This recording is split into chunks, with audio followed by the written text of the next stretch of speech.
having a Jessica issue, okay? I'm here. I'm Look just at her plants. Don't worry about Jessica. I am Jay. worried about Jessica. Oh my god. It's ominous. You need to worry about yourself. Is that Because- Monstera? We're starting with you. With me? That's my favorite way to start the game.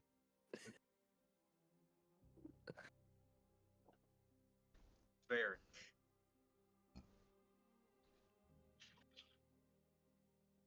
I didn't put the music on. As... Oh, go ahead. I'll wait. Sorry, thank you. Oh, what's up? Okay, my Energy. dog's pounding down on the door. Good for him. Demand what he needs. Of course, join the room. When have I never selected that option? Dog.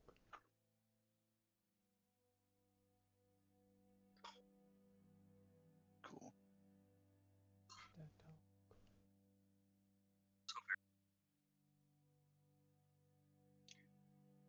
As Alright. you turn the corner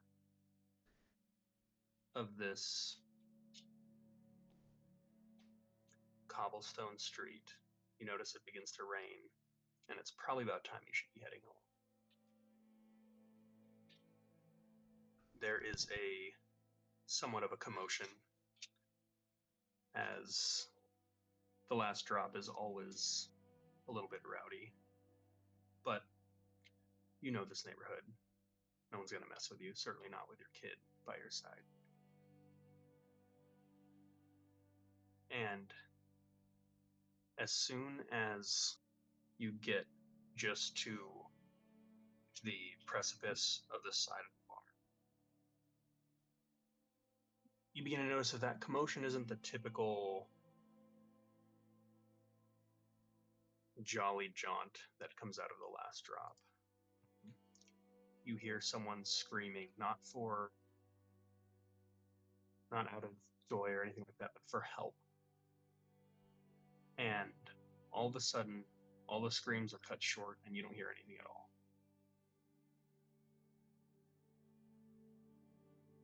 And as you look to your side, I'll let you picture yourself what it is you see.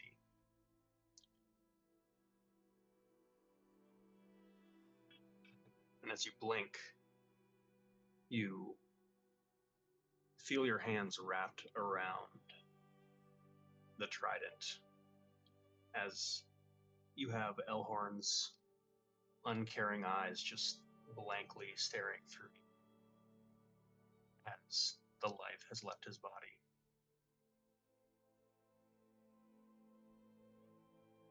And as the sometimes narrator of this game, I wonder whether Varric feels somewhat of a weight lifted off his shoulders, but I suspect he probably feels the exact same way he did, because his son is still dead.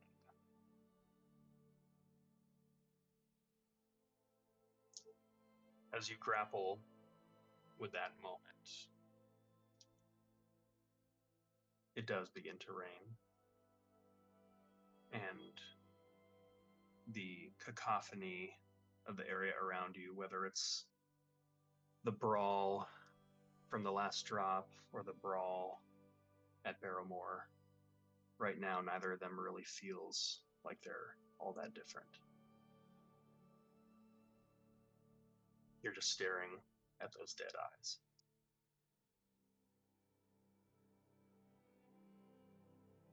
For the rest of you,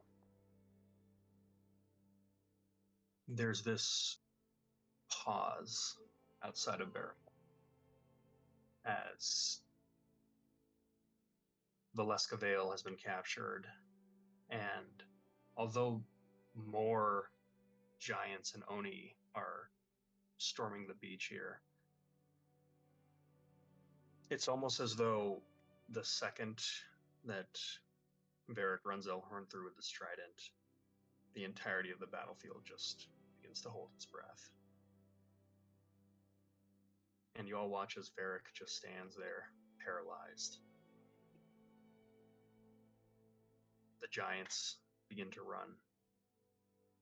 The Oni begin to go up in smoke.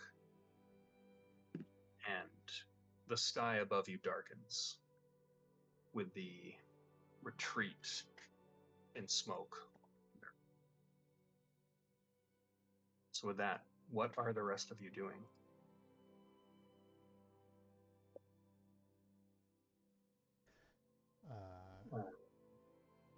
Cass has got Veil by the back of her collar, or whatever contraption she's trapped in. Varric, come on. I can't carry her myself. And he's trying to just drag her closer to the ship that's floating above.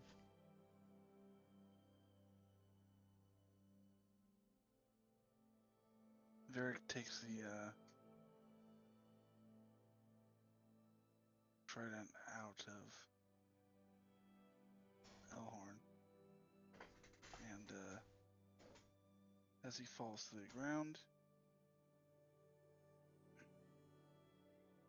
he just takes one last look at him, turns around, starts back towards Cass.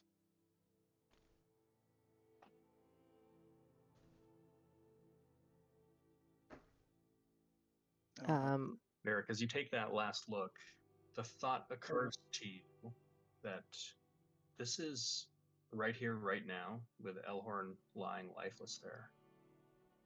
This is the closest you've ever been to him. This is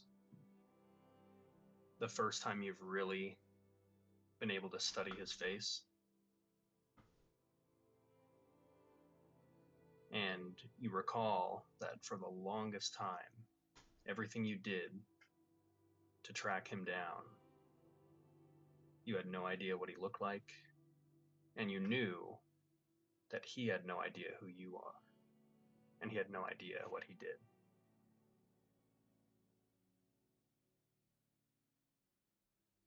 As I move back towards Cass and those thoughts cross my mind, I stumble and fall to my knees, and I start crying because I don't feel better, because Atlas is still dead.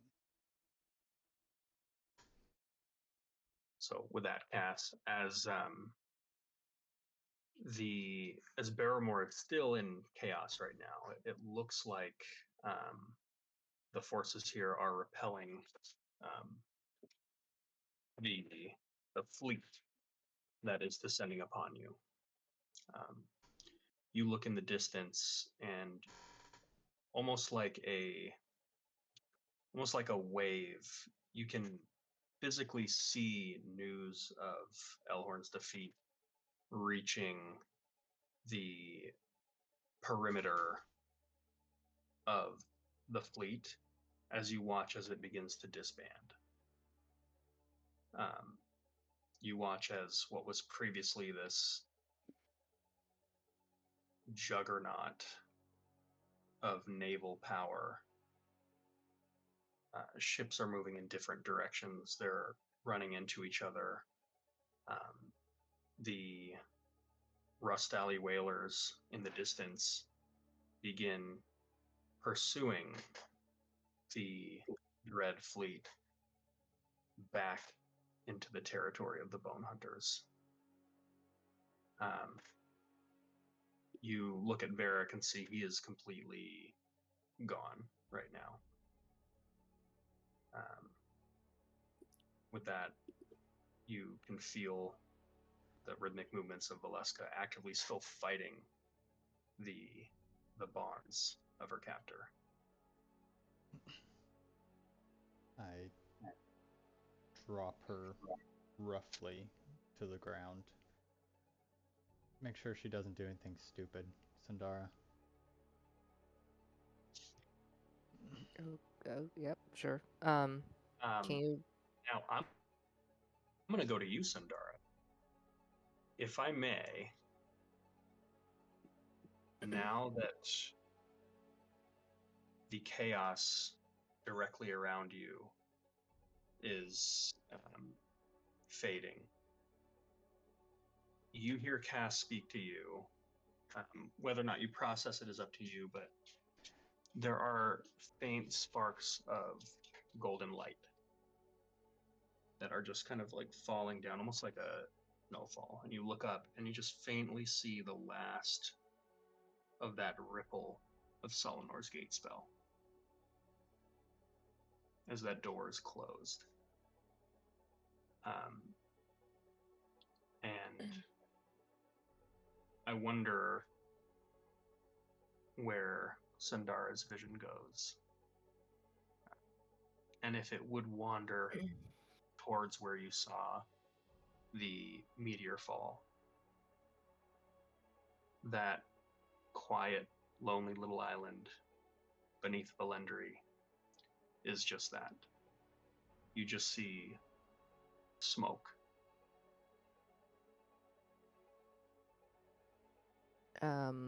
Sundar sort of is looking up at that and has sort of an expressionless face, and as Cass speaks to her, she sort of snaps and looks over at him, kind of coming back to reality, doesn't process at all what you just said, and runs off towards Elhorn's body.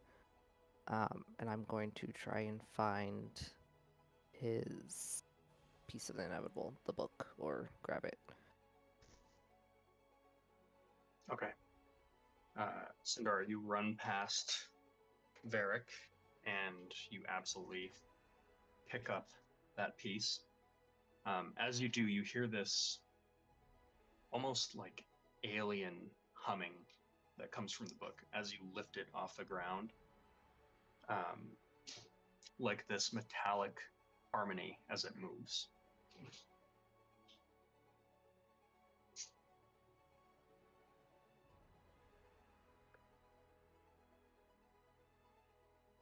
So with that, you can add the Ledger of the Faded Moon to your inventory.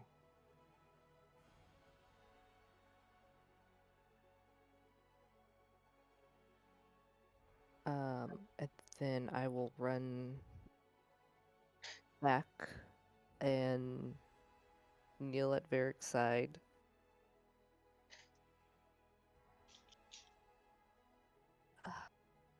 And I'll just hug him.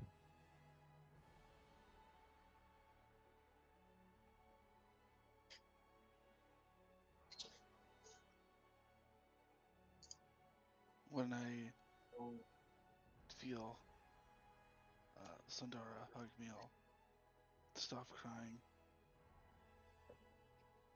stifle the crying, and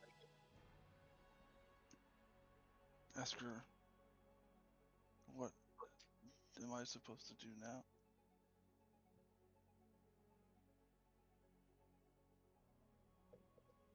It didn't change anything. I don't feel any better.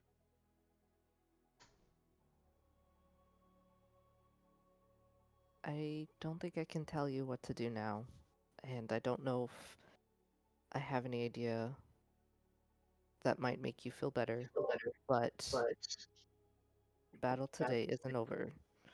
Well, not for me.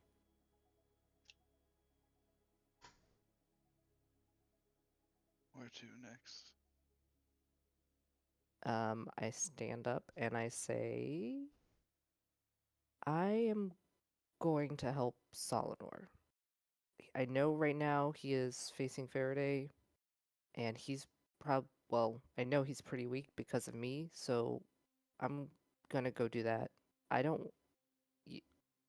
Whatever you want to do is totally fair, and I don't expect you to come help or anything like Can't that. face Faraday alone. He'll kill you. And I hold up the book. This is all I've got. he's probably going to kill Solidor if I don't go.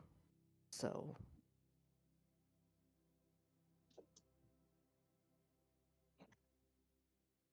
I wouldn't ask you to come with me.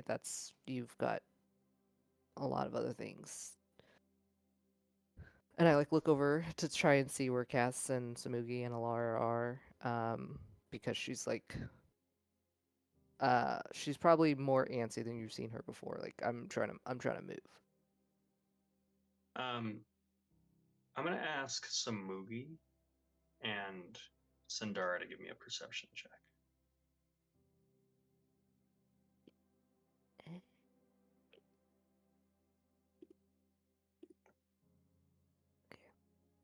11. Perception. 23. You, Sandara, looking across the battle at your current vantage point, on the low ground where Varric cast out Elhorn, you do not see Samugi or Lara. You would see Cass as you're kind of peeking, as Cass is kind of peeking over the outlook that you came from. Oh, let's cut there. What is Cass doing right now? Standing next to the standing next to Valeska, 1 foot on her thigh, just looking out at Varric and Sandara. Yeah, you look over and see that Sandara's got a look of, I'd call it despair. She looks like she needs you right now. Is Samugi behind me? Is he up on the ridge? Him and Alara?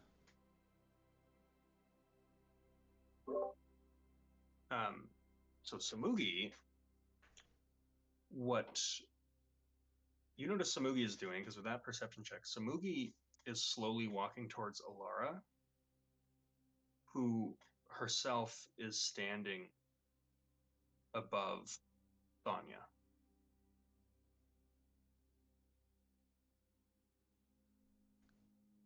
And Samugi, with that perception check, what you realize is Thanya is very much alive. And everyone else is assuming that she's dead? You don't know what state she's in. I mean, she may very well be defeated, but you see that she's breathing. And Alara is just standing over her, just watching her.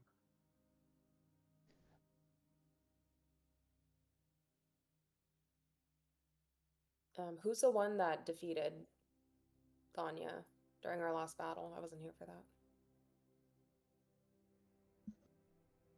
I don't remember. I want to But- assume Barrett because he was just killing so much stuff. I think it was No, I didn't- Varric Yeah.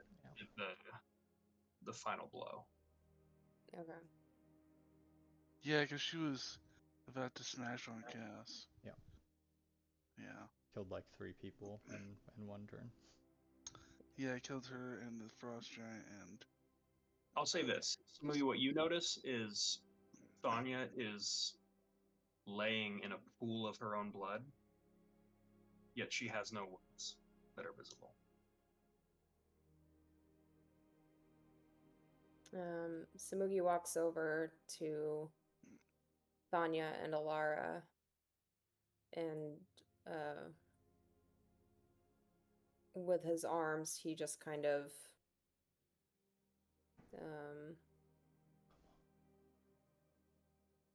I guess takes grasp of her so that she doesn't, just for Alara's safety, that he's scared that she's gonna attack her possibly. And he just sort of mutters to Alara and says she's healing herself.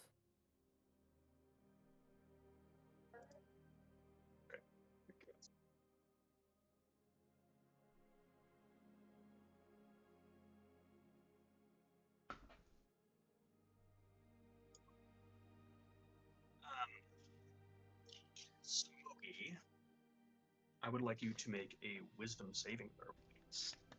Oh, jeez. 21.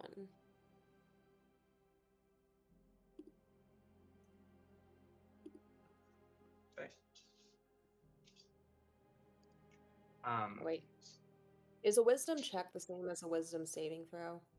You have proficiency in the saves. Say it again? You have proficiency in the saving throw. Well, I have advantage on wisdom checks. Does that mean I have... I think you have what gives you advantage on wisdom check? Wisdom of the spirit. So Oh, and I that's have different than a gnome cunning. Gnome cunning says that I have advantage on all intelligence, wisdom, and charisma saving throws. Boom. Okay, my against first one. magical effects, which this is. So what's Okay. your actual roll? 21. Okay. So as you put your arm on Thanya to restrain her, you watch as her head like flexes up almost beyond what you would expect that the vertebrae of her spine would be able to take. And she's got this big, haunting yet somewhat familiar smile on her face. And she grabs your ankle with her large, giant hand. And I'd say seeing this, Cass, you would be in the area to see this. You watch as Thanya touches Samugi. You see Samugi, who's still in his astral self. There is a darkness that begins to creep through the visage of Samugi. You watch as those hues of like this astral blue turn into more organized patterns and shades of red and black. And you watch as where there was those like beads of blue light where Samui's eyes were, you see almost these like furious trails of burning smoke. And Samugi, you hear Thanya's voice the way that you remember. He's here for you. And you watch as she just like kind of grunts, almost like in rage, and then just like stops and then turns back up with a smile. And then just says, "It's good to see you again, brother." All in Hangul. And then with that, you watch as Alara reaches down and with this radiant white energy, she's casting a spell. And you watch as there's this hissing sound and this huge glob of black smoke is expelled from Thanya's body.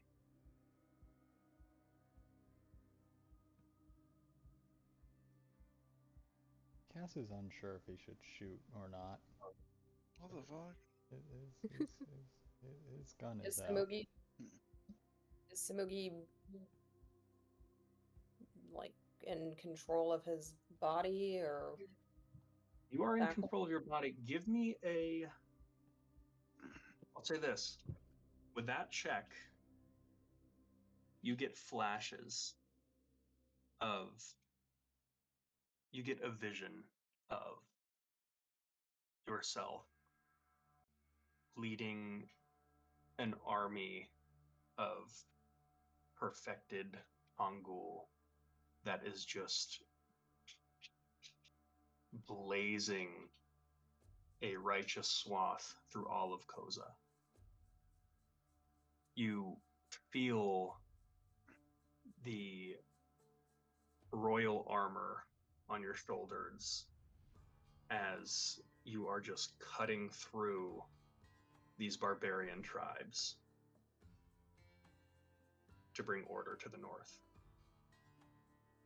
And then you're just back.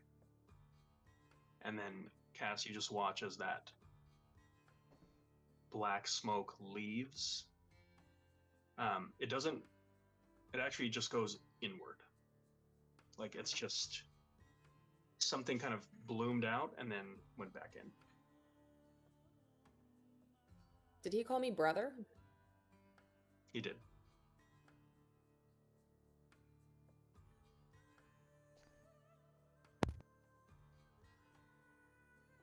Slowly lower the gun.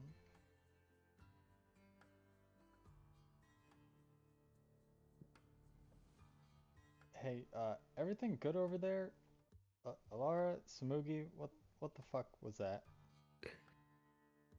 You watch as Thanya, who's now kind of shrunken down a little bit, she looks smaller.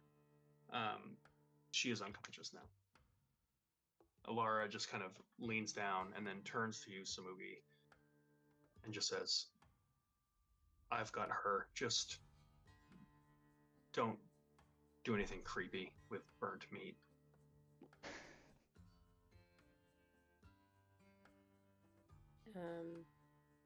How does Samugi feel? Does he feel like himself? For a second, you felt this. I can only describe it as like a righteous rage. Like a wrath within you that you've never quite. You don't remember feeling except through whatever vision that was. And right now you feel totally normal.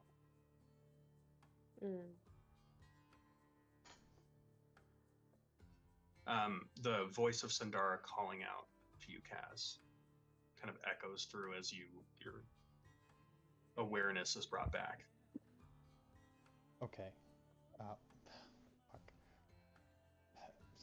Samugi, figure that out. And I reach down and grab Valeska and just begin dragging her over to Sandara and Varric. What are we doing? Where are we going from here? You look like you're about to cry. Oh, Yeah, you are just crying. I look at him. I'm going to go help Zalinor. Faraday is probably killing him right now as we speak. So I was telling Varric that I would never ask you guys to come with me. That's a lot to ask, and so I was just gonna take this book and I was going to leave. That is an insult. Grab the book. You have the armor. You can put it on if you need it. Oh no, take the armor. Here, put this on. I'll deal with that later. I'm coming. Not even a question. How are we getting there, and where is there? I think there's his workshop, and I was going to teleport there. I was just going to go grab Anastasia too because she could help with some of the clockwork stuff. I don't think we can teleport.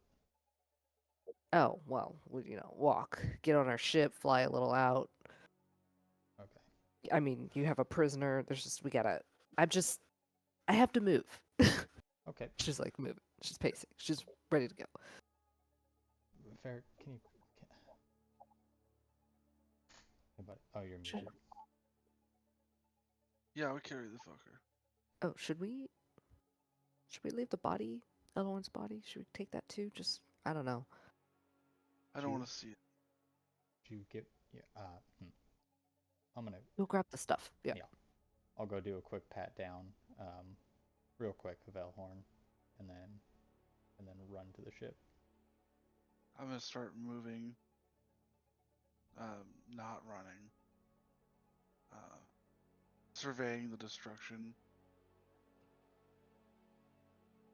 Do I see Smoogie and Alara standing next to that fucking giant bitch?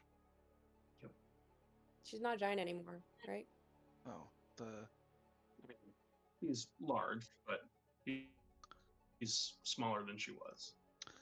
Is she alive? She is. Is somebody doing something proactive to keep her alive? Alara is. Then I will not do anything. And I will continue to carry that bitch that Cass caught, and or whoever threw I the didn't catch it. whatever, you know. That was Sandara, wasn't it? There we go. How And I'll move far towards. away? Oh, sorry. You keep. I was just gonna get on the ship with that lady. In the distance, you see little like bonfires kind of popping up in the sky, and you hear the voice of a thaumaturgist in the distance just go, "That's right. My name is Artluke motherfucking Oggendorf. Welcome to Barrymore, bitches. That's how we do it in Casus Folly."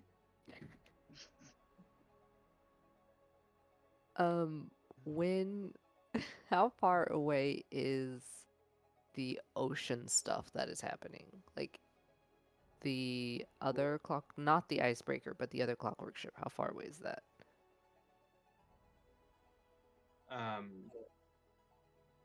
The other clockwork ship is approximately, I don't know, like a couple thousand feet out. Oh, that's gonna take forever to fly to. The icebreaker's right above you. Oh yeah, okay. I'll start helping. Can I move the that giant the little spell energy thing? Could I move that with telekinesis? Or is that too heavy? I think I can move like 1,000 pounds. 1,000 pounds.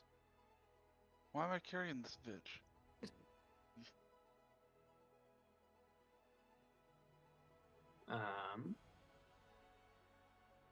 You can lift like 300. Yeah, I was gonna say you can lift a lot of weight. Yeah, but 300 is significantly less. Muscadale's about like, She's small. so this is pushing it, and it's also kind of buried in the ground, so you could give it a shot.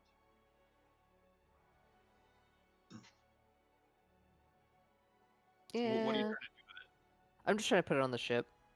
I don't want to to do? crack it open just yet, so I figured. Sorry, what did you say? What am I You can doing? try. If you're attempting to use telekinesis on it, then you can use a spell slot, and I would ask for a spell casting ability check. I'll do it.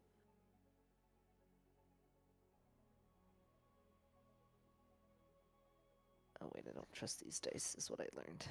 And Oh, can Cassius be back from his quick pat down? Quick enough to help her? You're patting down who now? Elhorn. Real rudimentary. Yeah. Give me an investigation check. Natural 13. 19 total. 19. Yeah. You find 3 grand healing potions that he didn't get a chance to use. So- Okay. What a bitch. Outside of that, he was not carrying much on him. Okay, I mean that's good enough right there. Came out healing potion profit from this fight. I mean, I'll say he's got like a couple charms on his neck, and he's got his hat. Take that. I'll yoink the hat off, like, oh yeah, finally a real captain's hat, and then just start chucking the healing potions and yank off the charms, and just put them in the Okay. hat. Run back. Did you say start chugging the healing potions? No, chucking them in the hat Oh, haphazardly, real quick. How much do the healing potions heal? These are going to heal for 10d10 plus 10. Oh, Oh, fuck. what? What? Holy stop. If a motherfucker You know, did that while I was that killing them, I know, that's so rude. Thank God. the problem with being a badass sorcerer is it's really hard to beat just quick and spelling everything. That's true. I too have had that problem before. Okay, with that haul, Cass will try to run up and quickly Bardic Inspire Pandara as she's lifting this thing up. Okay. I rolled a 24. with a D20, Is that with inspiration? No. Might What as- is inspiration? A D10? It's a D10. Or Might as do well you- use it. You don't lose it if it fails. So there's no. Well, don't I'll tell you this: you don't have to roll it, not because you succeeded, but because you missed the DC by 1. Oh. Sweet. So the DC was 25. Oh, wow. So with that, with the Bardic Inspiration, you are able to lift up this spell energy cell. I will gently place that on our ship. gingerly. And Cass, with how quickly you did that, I'm gonna say you just like snatched up the whatever charms Elhorn had, and you're not worried about figuring out what they are. Yeah. Okay, so just I wrote Elhorn's charms. Okay. On our charm. Perfect. Okay. Everyone on the ship, on the icebreaker. I am. Are me and Yep. did Alara go too? Alara is going to turn towards you all. Now, there's a lot going on here. Where do you want Alara to be? I mean, probably Preferably. at least on the ship. Yeah, with us. Yeah. I don't think we want to leave her on this island, even though it's looking like we won. Okay. Especially not by herself. So then Especially not Alara with is a going to bitch. give you a nod of understanding. She's going to walk past Cobb, put her hand on his shoulder, and say, "Take care of that one," nodding towards Tanya. And then she's going to go on the ship with you all.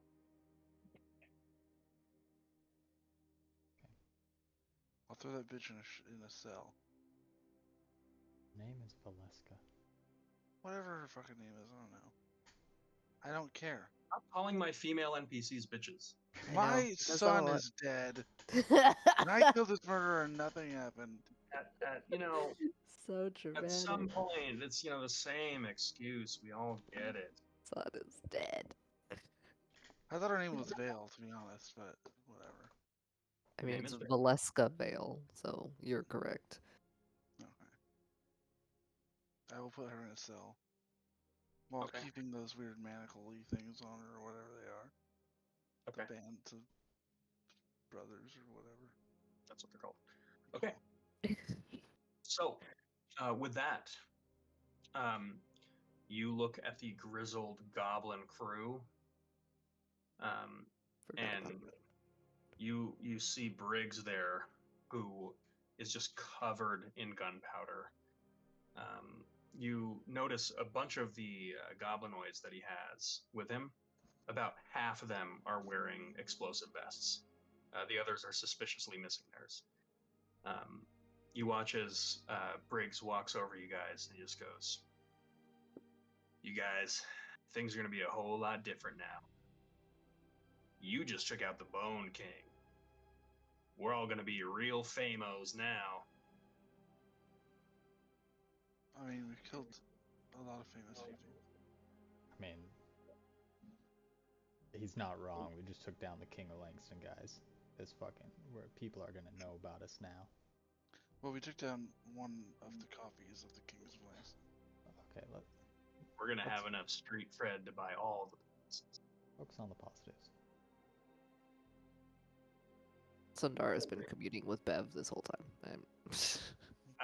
What are you doing with Bev? I'm going to start by like swinging by the other clockwork ship and just seeing if we can like tag team, like, get some help, get some of those sentinels.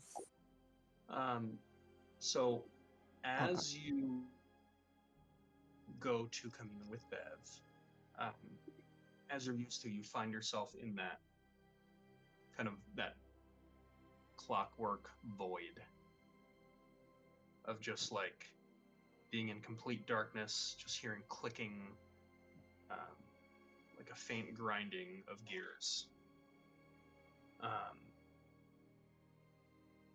And you, as you try to reach Bev, you feel like there is something that's blocking you.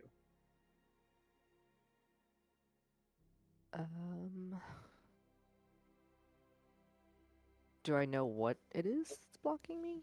Is it like part of? Is it like some error with the connection between her and the ship? Um, you you do know what's blocking you because it is very familiar. Um, you sense the presence of Solinor within this void.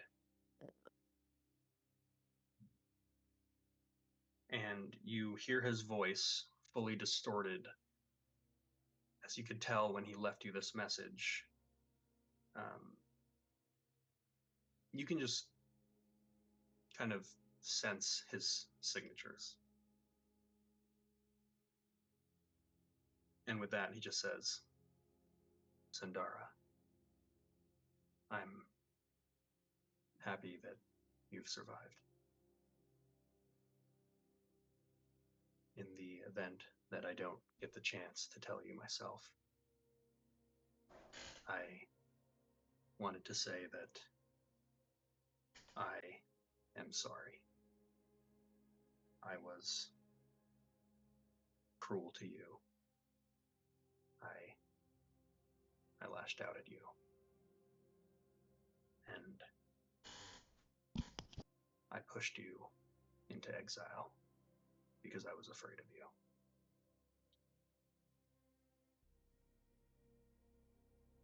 I've lived for a very long time, yet the mistakes I made with you will always and forever be my biggest regrets.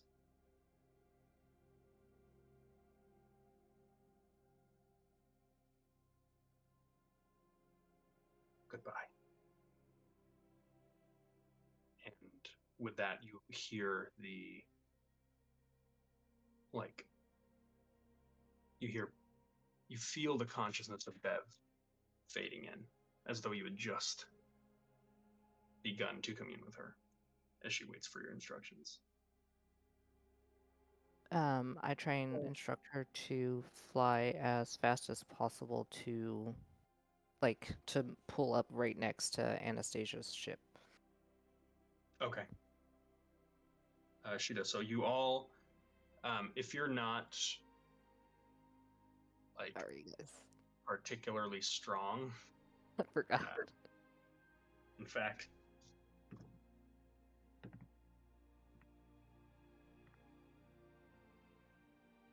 you watch as two goblins go over.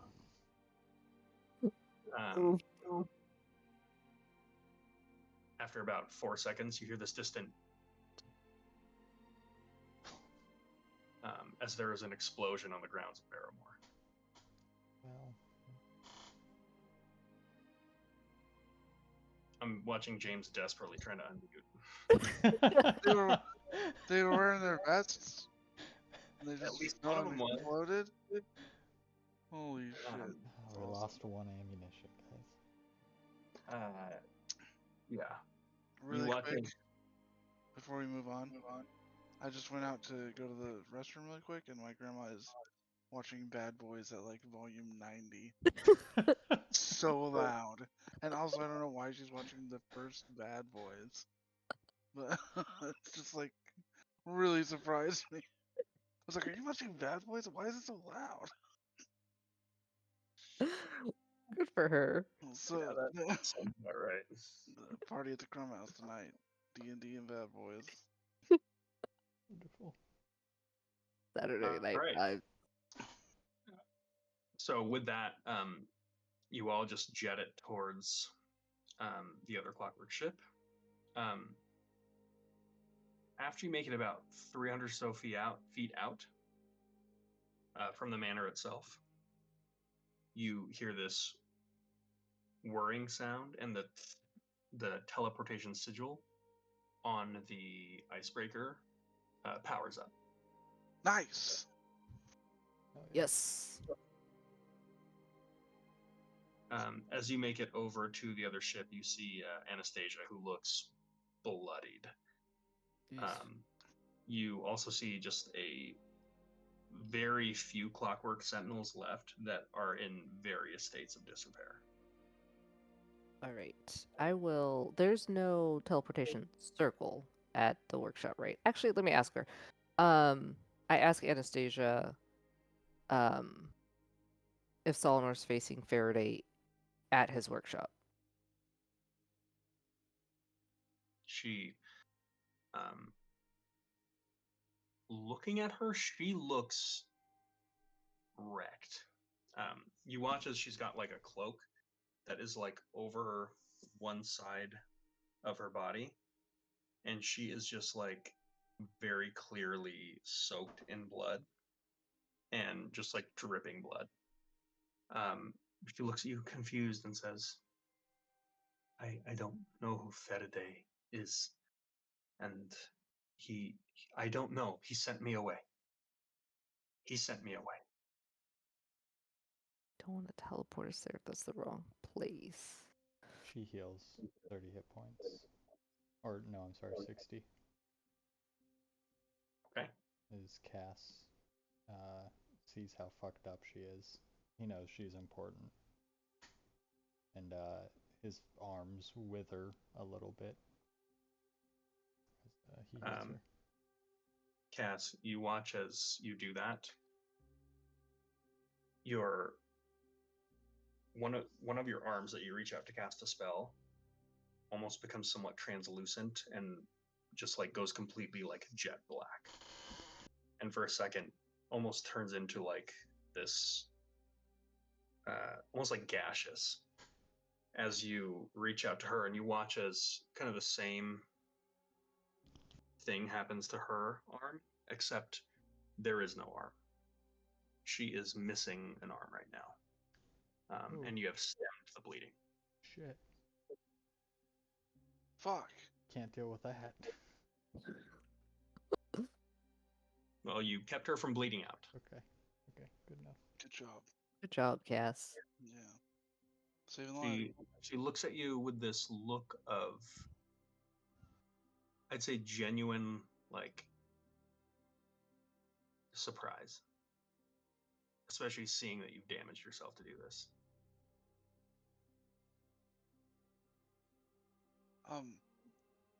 Could you put a robot on you from one of the sentinels?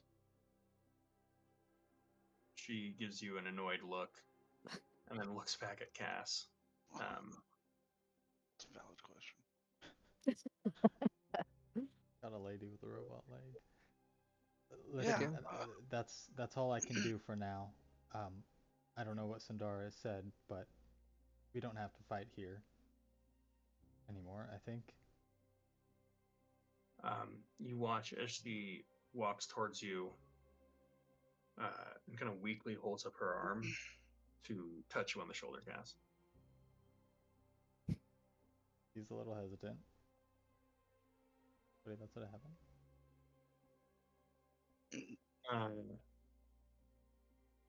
She is going to hit you with a protection from energy, choosing lightning.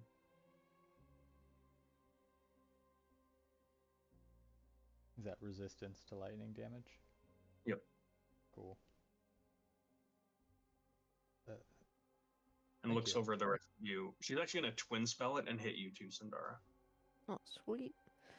Yeah, I'll look over to her. I'm going to go help Solomar. Can you spare any sentinels that are still relatively functional? You watch as her eyes for a second glow with like this golden energy. She's gonna subtle spell a commune with clockwork, and they're all just gonna border shoot.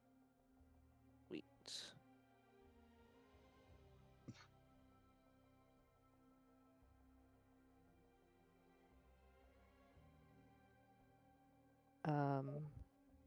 And then I will, with our last message on the Palantir, send a message to Solomar, and I will say,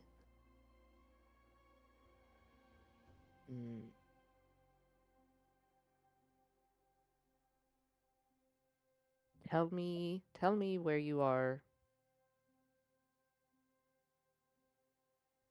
I'm coming whether you like it or not, so don't lie.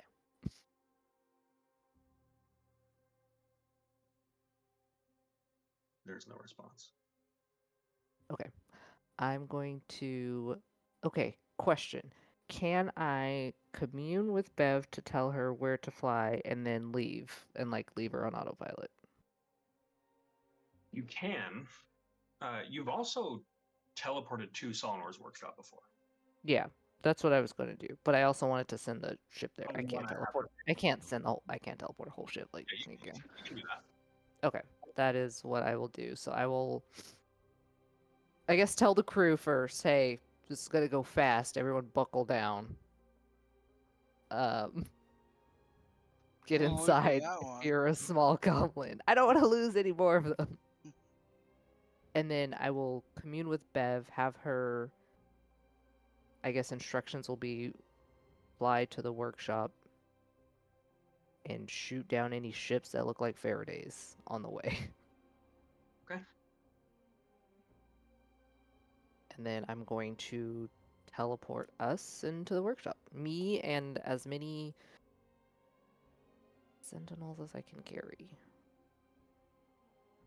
Oh, we're not going with you? Yes, you guys are. Yes, you're. Sorry, me and you guys and as many other sentinels as I can carry. Okay. Um. Yeah, go ahead, Cass. I was going to say. Just before we teleport, Cass will walk over to. Oh, He's emptied out everything from Elhorn's hat and places it on his head as he removes the traveler's hat. And finds Nick somewhere on the ship.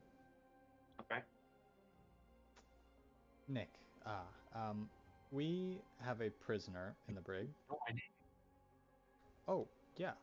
I thought we were. I mean, hey, now's not the time. Nick, we have a prisoner in the brig, and Yeah. What do you need me to do, Captain? I just need you to keep eyes on her.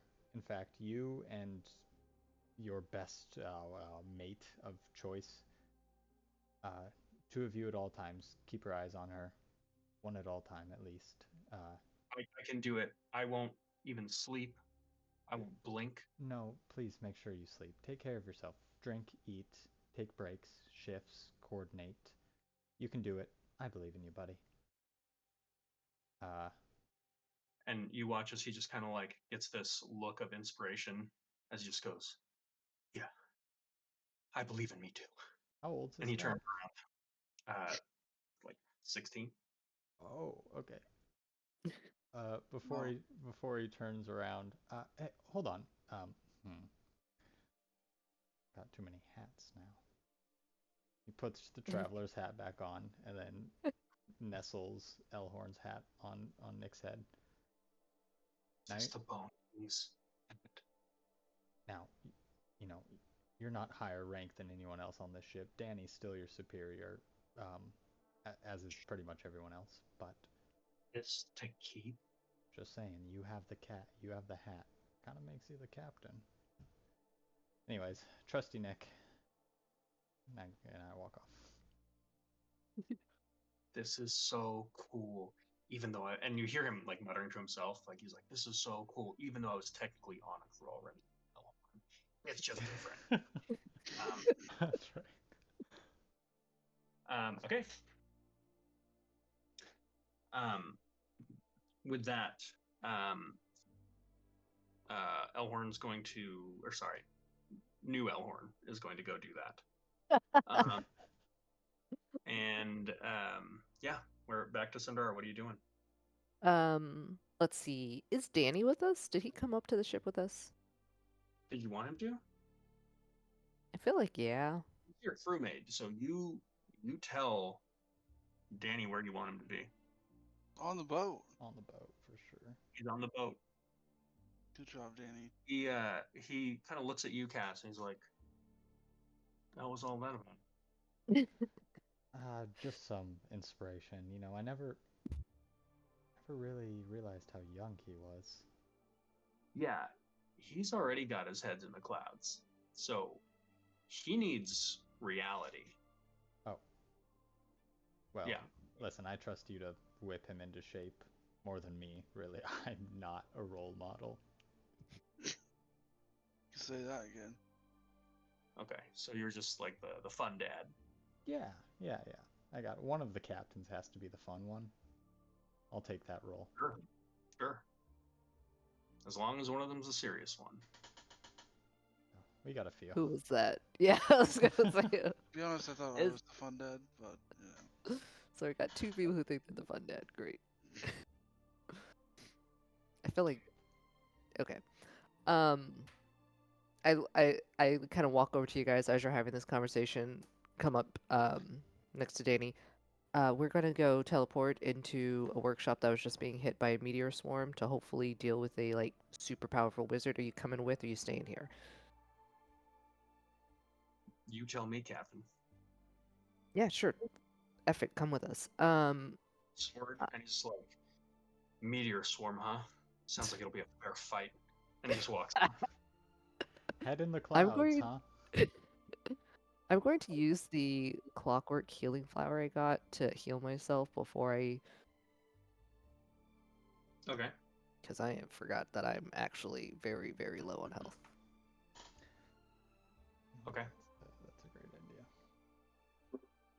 Are we teleporting like right now? Or Yeah. are we like in transit? Okay, this is happening like right now. Okay. It's going down. Yeah, I look at everybody I grab. So we've got Sundara, myself, Cass, Varric, Samugi. Who's down hit points here? Hmm? Who's down hit points? I'm down kind of a lot. I was just about to drink a health potion. I'm almost half-ish. I'm at like 25. I'm at 75%-ish. Alara is going to heal 29 Bless. to up to 6 creatures. Holy shit, including herself. Wow. I get 29 points? 29 to everybody? 29 to everybody. Holy shit. God, dude. Okay. Who's gonna need more? That maxes me out. I mean, if she's handing it out, I'll take more because I'm not there yet, but I don't need it. That's just being greedy. Okay, you need to be topped off? I would love a top off. What are we talking, like a 2-drop? Wait, I'm sorry, what? Plus 9? What the hell is this? Dude, she's a good healer. She's really good. Yeah, she's gonna heal you 13 points with a first level spell. Oh, that's amazing. Okay. That's good. Seems- That's great. I'm Yeah. topped. I'm 100% now, boys. Save the health potion. And I have one superiority die slot left.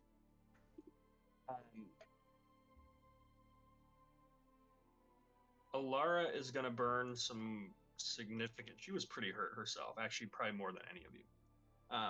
She is gonna spend a lot of her healing on herself. If you're leaving the ship, do you want to dole out any of the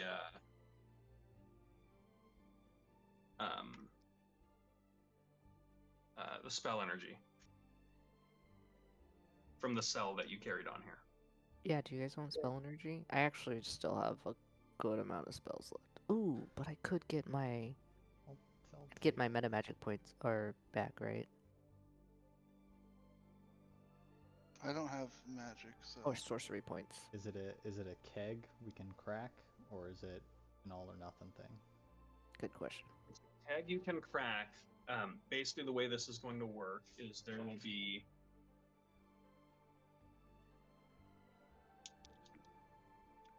9 spell slots that can be replenished. Sorry, 9 spell levels of slots.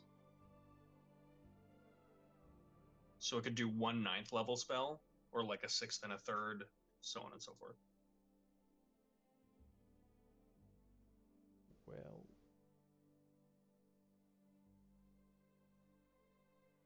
do you have fuck shit up 6th and 7th level spells, Sandara? Unfortunately, no. I was Oh. not prepared for this battle. We'll I have an say F stuff up 6th level spell saved. And I'm going to use my 7th level to teleport us.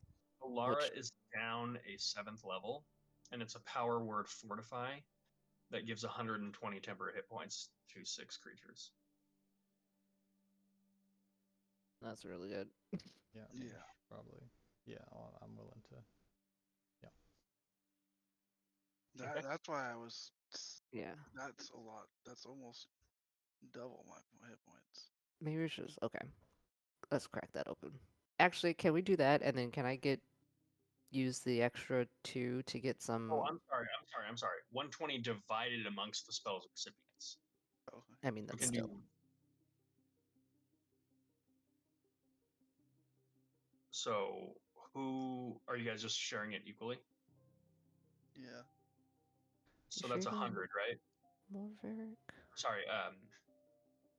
There's 5 of you. I kind of, I'm, I give I'm all my okay with stuff to Varric. giving it to Varric. Yeah, take Varric. I will hide behind him if shit goes south. 60, So maybe just Varric and Samugi? I yeah, don't know. 60, Yeah. 60 each. How you like that? And Sir? then you guys protect us. What is it, 60 temporary hit points? Yeah. Yeah. Oh, dope. Dope. And then can I take the extra 2 levels from the spell orb and use it to re-up my sorcery points? Is that allowed? Yeah. Sweet. You can gain 2 sorcery points. 2. Yeah. So that puts me at 207 hit points. Jesus. Yeah, just freaking go to town. I can't wait. You could take You your have sword right now, I think. And we're in like a hurry, so there's no time to sneak in a short rest Yeah, or no. anything. No, okay, all right. We gotta do this quick. teleporting there. 'Cause Okay, okay, my okay, all right. hour of my Yeah. hour of super strength Yeah, is running low. Oh, we don't want to out. It's only been 10 minutes. We started killing Elhard like 5 minutes ago. All right, so yeah, All this talking. I gather everyone up, and then whoever. So that's like 4 people, I think. Cass, Barrick, Samugi, myself, Danny. So I will take the rest of the creatures as Clockwork Sentinels. That is Okay. how many people? I think up to 8. So 3 Clockwork Sentinels. Cool. We're rolling in deep. Yeah, and I just look at everybody. Thank you so much for coming with me. I have no idea what we're walking into. Please don't die. Effing, here we go. And then I start casting teleport. That'll be fine. Okay. I mean, I'll probably be fine.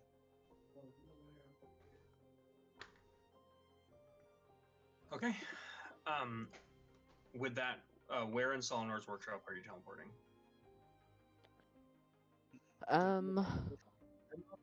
Did you say the middle? The middle of it. You know what? Yeah, I was gonna do like, oh, maybe we should do it into a sneaky room, but yeah, no, let's freaking superhero entrance. We're like in a semicircle. Someone's kneeling down. I'll Someone definitely. has their I'll take a knee. Yeah. Trident out. Yeah. trident out. Yeah. Okay. So with that, um, I am going to quickly go grab my notebook, and I'll allow you guys to talk amongst yourselves for a second. Thank you guys. We're going to finish Elhorn off after this, though. That's fine. Yeah. I was 100% okay with you Although, guys being like, no, we're not gonna come, and then that would what just are be you, the end of crazy? Sandara. I know, but it'd be I don't know, it's fine. I say after this, assuming we all survive, long rest, right? Yep. That would be nice. Then we gotta go to a market. We gotta get more of those fire giant potions. This is crazy, you guys. I have 25. I'm +7 right now in strength. It's insane. That's insane. Yeah. Pretty good. I feel like we're having a real life Lord of the Rings moment where Varric's like, and my trident, and I'm like, and my actual arms, and Cass is Actual. gun, I guess. And this And my fucking loot. I have this book that I don't really know how to run. use. I'm gonna be honest. Best time to figure it out. Yeah, we're gonna do it live. I think Alex is talking to us, but he's muted. Fuck it. We'll do it live. You would understand how to use it as part of a tuning unit, Oh, which you okay. automatically do from essentially equipping it. Wow, I know how to use this. That's crazy. The reason I sent you those list of charms is because, um, as a reaction, you can alternate between any four of those in any combination. 80. I can In have the 4 book, of these on at once. Yep. Wow. what are That they? is so cool. Oh God, guys, I can't die yet. I take it back. What are the charms? Tell us. So we've got like a Blakejack charm. So we've got the teleportation charms, Mm-hmm. Sister Stone, Inversion Bead, Arcane Debate, where I counterspell at a +1 level. Oh. Could you put Which 4 of that those stacks, on? by the way. That's how he was counterspelling with like 10 level spells. What did you say, Varric? I said, could you do all 4 of those? I think so. What do you want me to? Is that what you're asking me to do? No, I was just wondering if you could. Yeah. You could then counterspell like a 10th level spell. Yeah. What's your highest level spell slot right now? 7th. You could counterspell an 11th level spell. Well, I just used our 7th level spell, so or my 7th level spell. You know what I mean. Yeah. I will.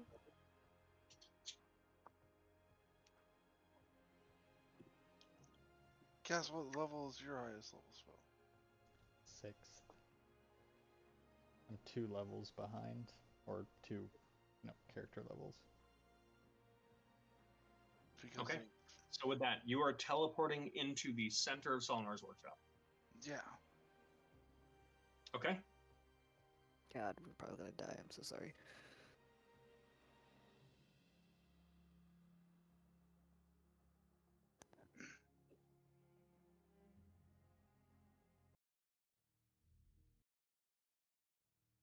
Okay. With that, as you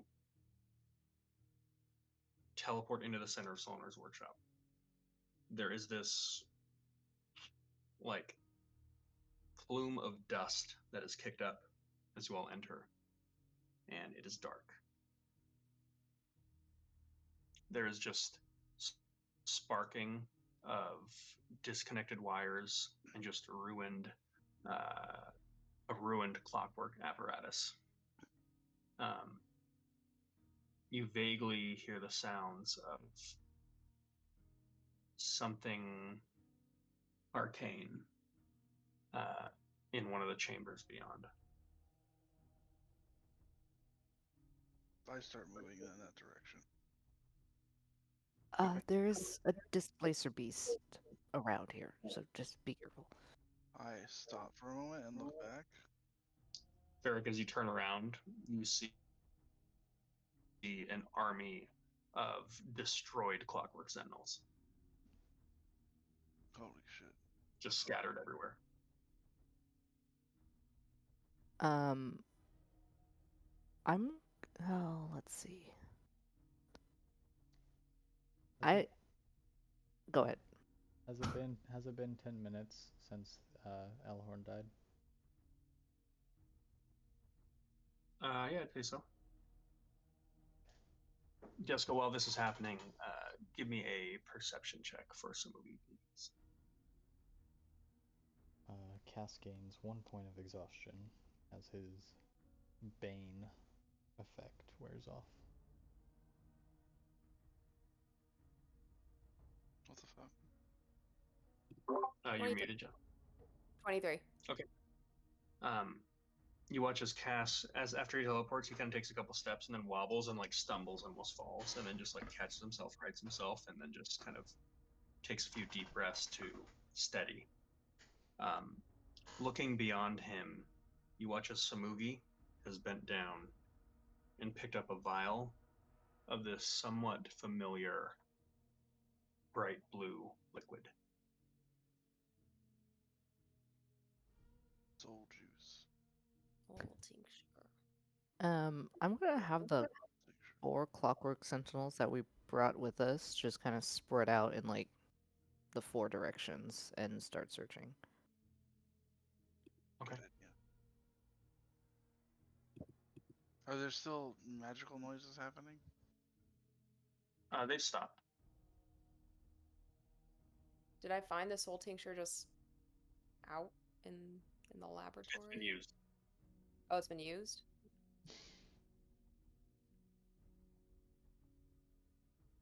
That might be concerning if I remembered what it did. What does but it I do? don't. Okay. I don't remember. As far as you remember, Samugi, it powers like arcane, like arcanotech, depending on the purity of it, and it can also get people really high. Yeah, didn't Cass trip balls on it? Right, okay. Now I remember. Kind of had a life-changing trip. Nice. Life I changing. still have a bottle of it in my inventory. Not sure Nice. what to Get high. I think now's not an appropriate Well, time. not right now. Okay, later, if we survive, maybe. Okay, focus. Okay. So which way are we going? Are we splitting up here? Sundaru's like she's communing, so she can't. She's like communing right now with a couple of Clockwork Sentinels. So she's just Um, standing. She's just standing there, magicking. I'm gonna go west.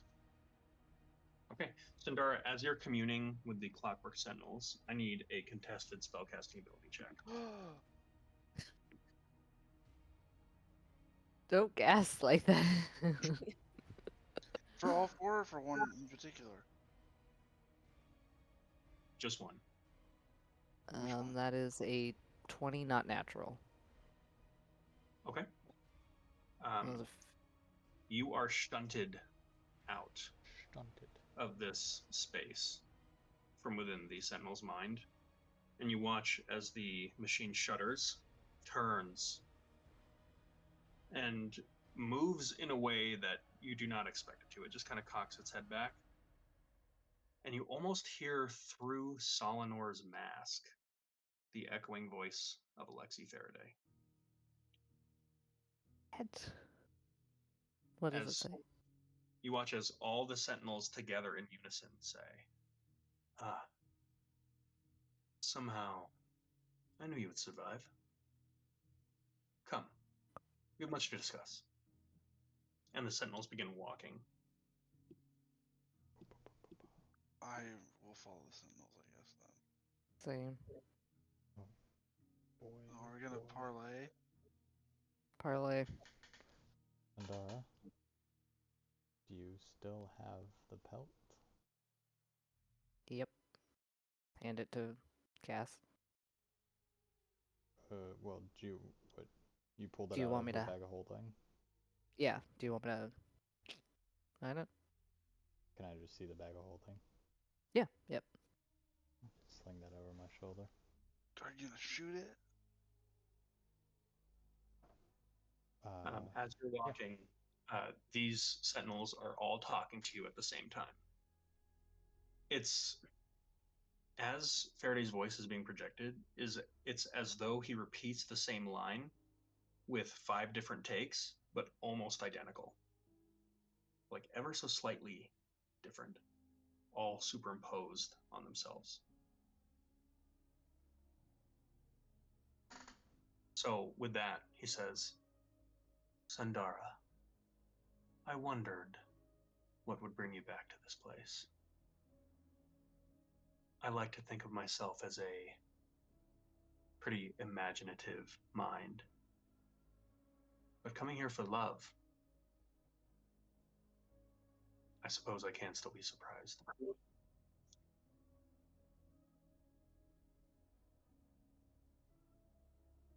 He continues Dude. walking. She is very quiet and just looking around. Is this stuff that we can all hear or just her? Nope, it's out loud. Okay, cool. As we're being led to our death, Cass is looking around. Is there signs of anything else besides sentinels being scattered? Or like, are we only? Can I only see one side of this fight, and like the death toll? So far, you can only see one side of this fight. Okay.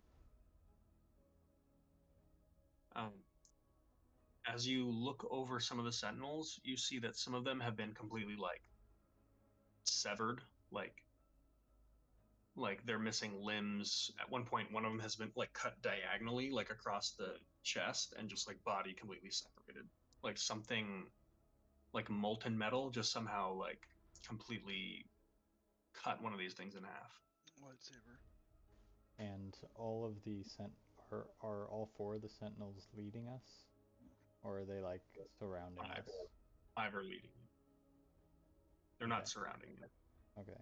I would like to slip off to the side if possible, if we're not being just like led through a single hallway.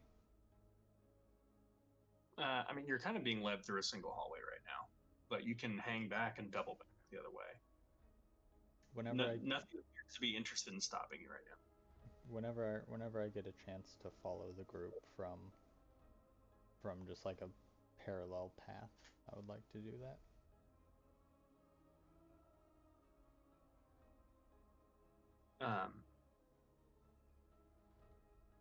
With that, the sentinels kind of continue.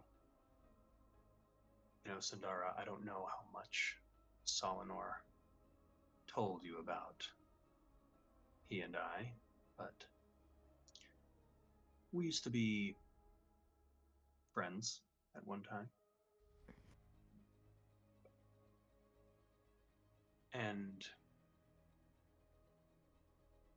it brought me great sorrow to see the depths of his madness and despair. He is a very, very ill individual.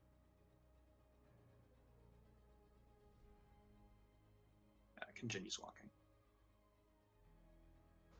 Did he tell you what his grand plans were? Thought I was the madman.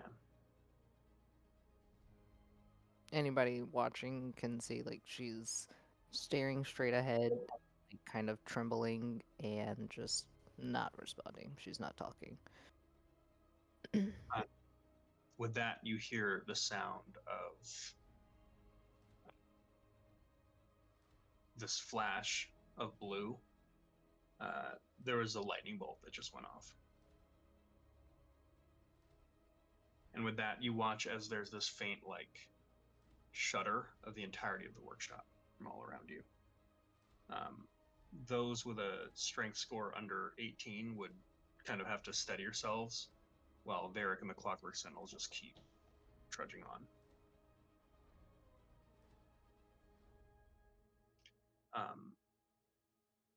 As you round corner, you see a familiar sight, yet you haven't seen it this close.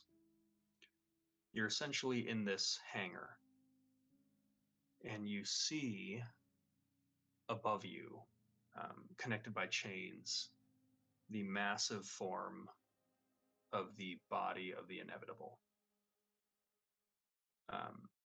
As it is just like on chains, as though like Solinor's been working on it.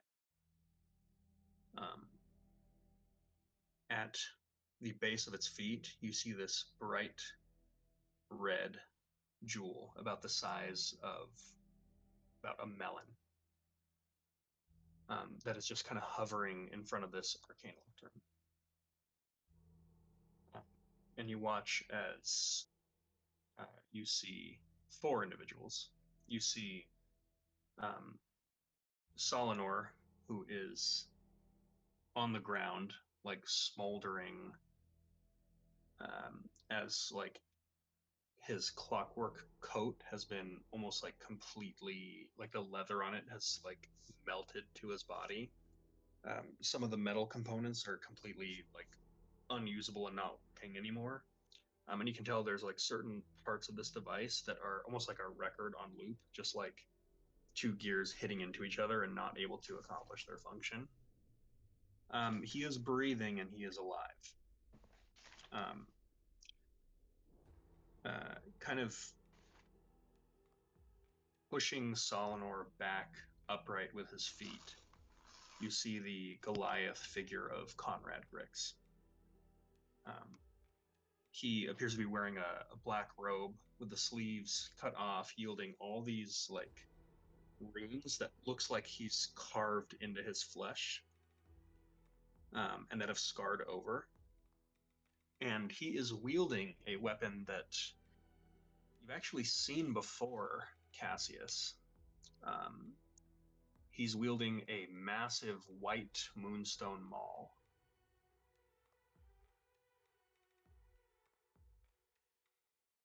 If you recall, Faraday attempted to trade the precursor for this artifact that was said to be the weapon wielded by the inevitable.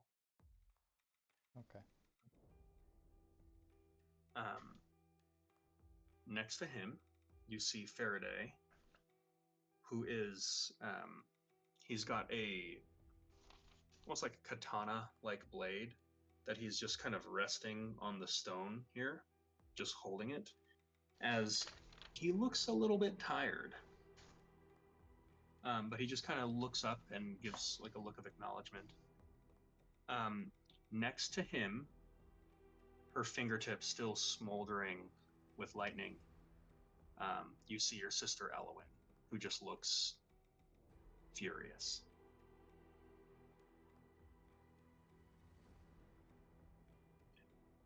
As she looks up at you, specifically, she looks a little bit surprised, turns to Faraday and says, "What is she doing here?" And he looks back at the rest of you. And you watch as the Sentinels just kind of like all at once just stop and power down all around you. And he just says, "Well, I didn't invite her here, but a reunion nonetheless." So, Well, we're here because your goon Elhorn didn't kill us. Sorry about that. well, some might say that I've done you a favor. I understand. And he kind of looks at you, Varric, and says, "I understand there was a score to be settled, and it looks like it was in your favor. Congrats. The world is better. You've done a good thing."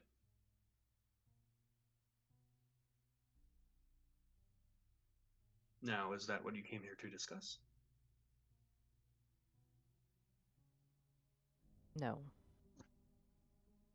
I was here to try and protect something that I love, but it seems I'm a little late for that.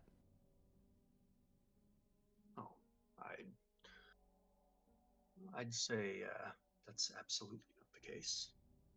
Right, my love? Looking over towards Elwyn. And she gives him a look of, like, what are you doing? He says, Solinor will answer for his crimes, but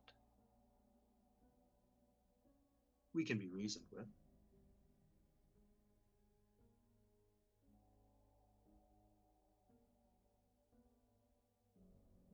So, you came to negotiate for the life of your abuser. And with that, he stands up. Who has a perception score above 20?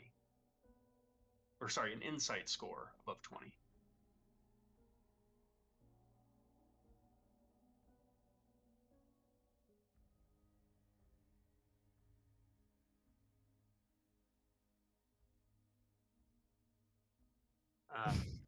Solid no one. Yeah. Is that Passive insight? What's that? Are you talking passive insight? No. No. Well, yeah, actually, this would be passive insight. No. nah? Okay. I'm going to assume who here is, let me put it this way, who here is proficient in insight? I am. Okay, I will I give, am. Moi.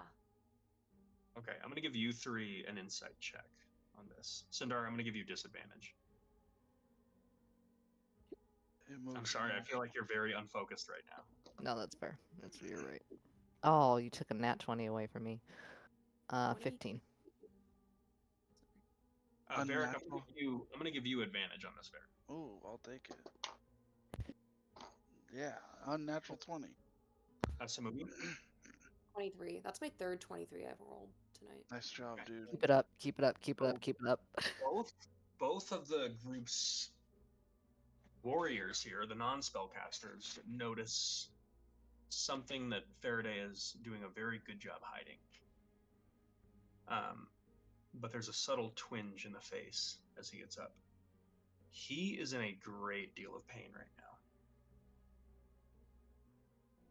He looks completely untouched. No one around him seems to be aware of this. It doesn't look like there's any evidence that he's been scuffed whatsoever.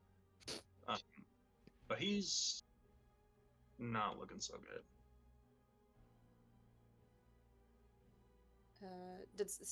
So only me and Varric know that. So Samugi is gonna word of the spirit in Sandara's head and say he's badly wounded. Although it does not appear so. I just give a curt nod.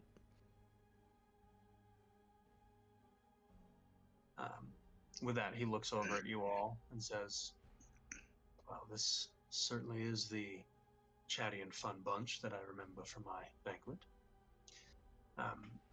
My dear, perhaps we could entertain them with some literature. And you watch as Elwyn just grabs a stack of papers and a journal and just throws them at your feet, Sindara.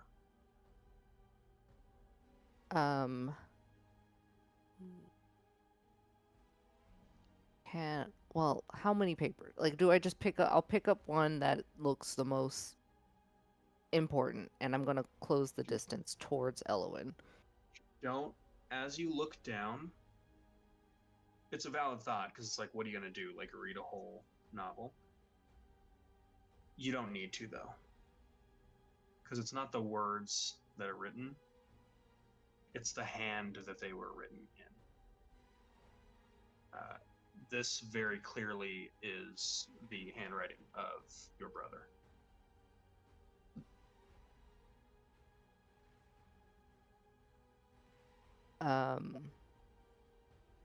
Okay. I pause. I brush my fingers over the paper. On a quick glance, this looks like a entry about, these are technical documents.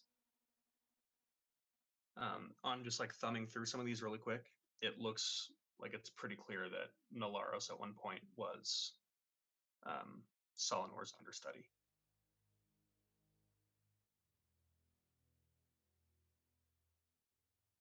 And Elwyn, you see tears in her eyes and says, "This parasite has been preying on our family for hundreds of years."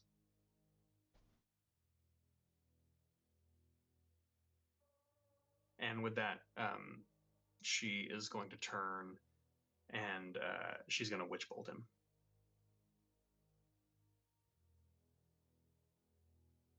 Can I counterspell it? You can. I will do that. Or try Okay. to. I mean, yeah, you Oh. don't need a roll. Okay. How close is she? From you? Yeah. About 15 feet. Okay.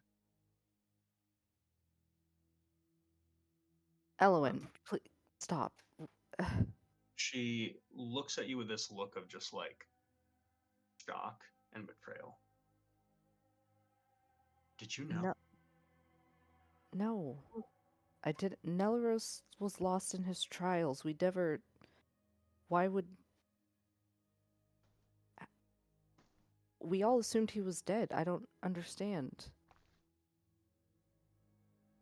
It's not like Solinar made the trials. The Valindri people did. Did they? What if his visions are not his own? What of yours?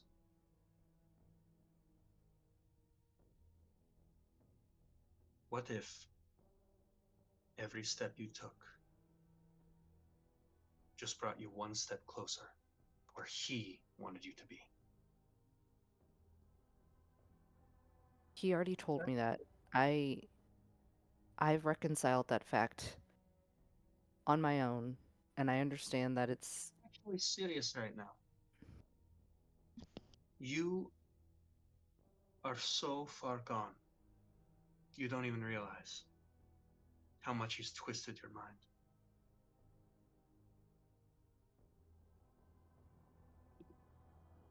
And she walks over to you like frantically.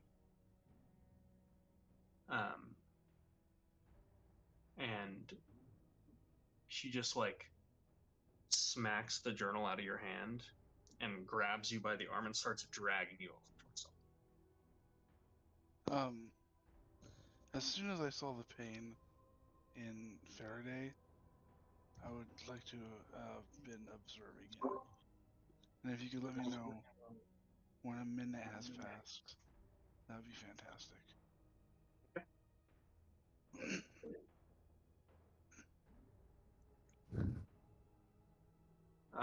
So, Sandar, are you resisting? no. Okay. So she's dragging you over to Solinar right now, and she just kind of like almost like tosses you towards him. Solinar is conscious, but he's just like head down right now. Not looking.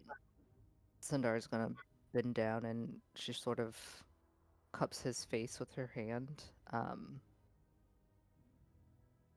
He just And says, like just is kind of like locked in on how damaged he looks. give me an Arcana check. Not natural 20. Right.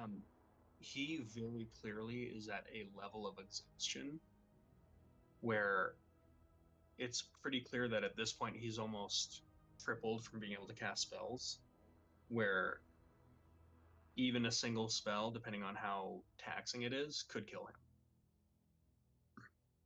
So it's less like the lashing out from Elwyn that has got him like at death's door. It's his own like just redlining his arcane engine while he's like his engine's totally fucked. Mm.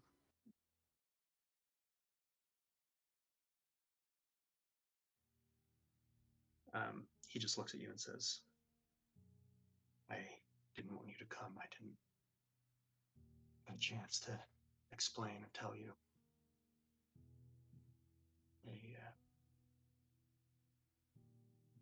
I I told you I had an apprentice before you.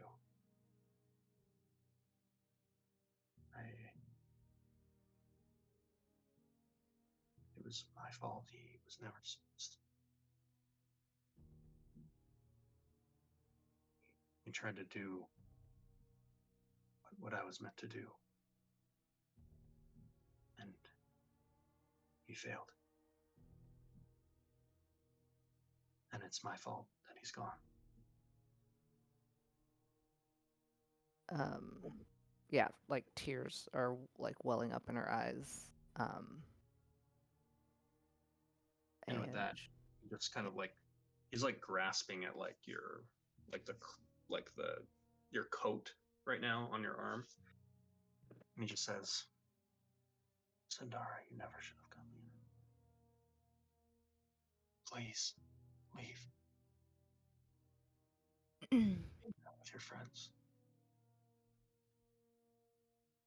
At any cost, we're gonna survive this. It's okay.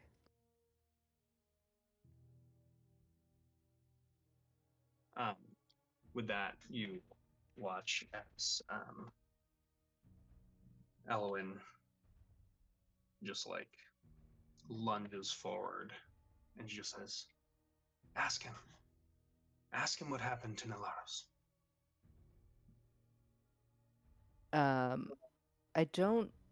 I turn back to her, like quickly, almost angrily. No, you can tell me yourself if you want.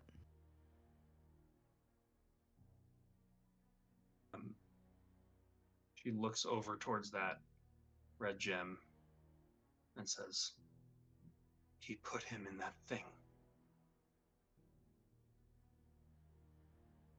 In the heart? He tried to turn him into that. And with that, you hear Solinor begin to protest and say, No, that was not my intent. It was supposed to be me. Up, dude.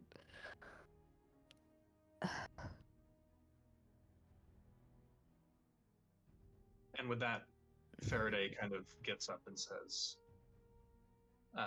you watch as he is going to attempt to cast a spell on you, Sandara,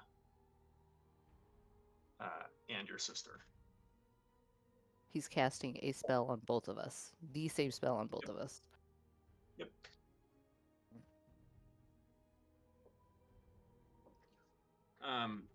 I need a charisma saving throw.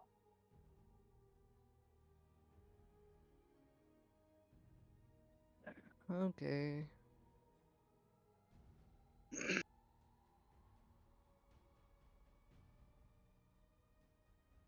15. Okay.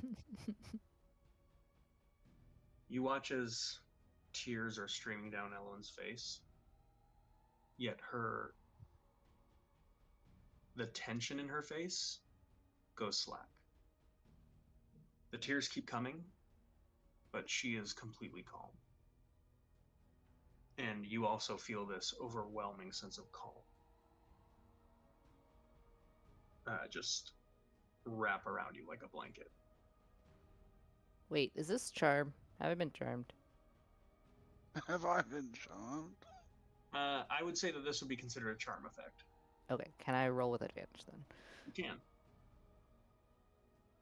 Okay, still not great. 17. Okay.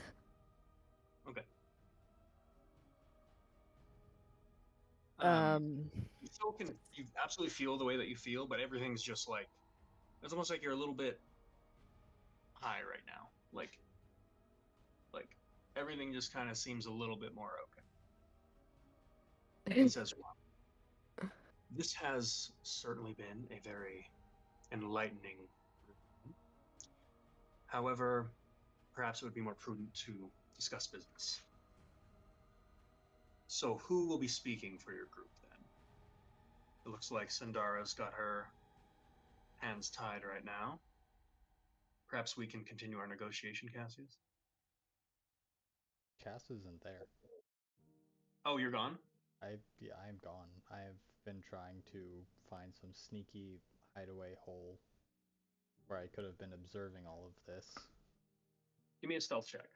preferably with a vantage point. Okay, give me a stealth check. Am I in dim lighting in this area? Yeah. Okay. That is 21. Okay.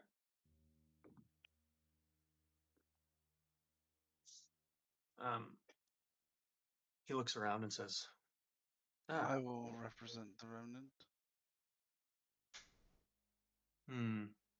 No, I'm afraid that won't do. We're one member short. You're a charming friend. I quite enjoyed our talks. He is going to... Varric, you've been studying him for a while now. Give me another insight check at advantage. Has it been a minute? Yeah. I'd like to know his You strength can give me one score, too. dex score, con score, armor class, current HP, class level, and fighter class level if he has any. Insight 17. That's why I know my enemy fighter ability. Yeah, I know. I want to All know right. all of it. Strength score, worse. Okay. Dexterity score, better. Constitution score, better. Intelligence score, worse.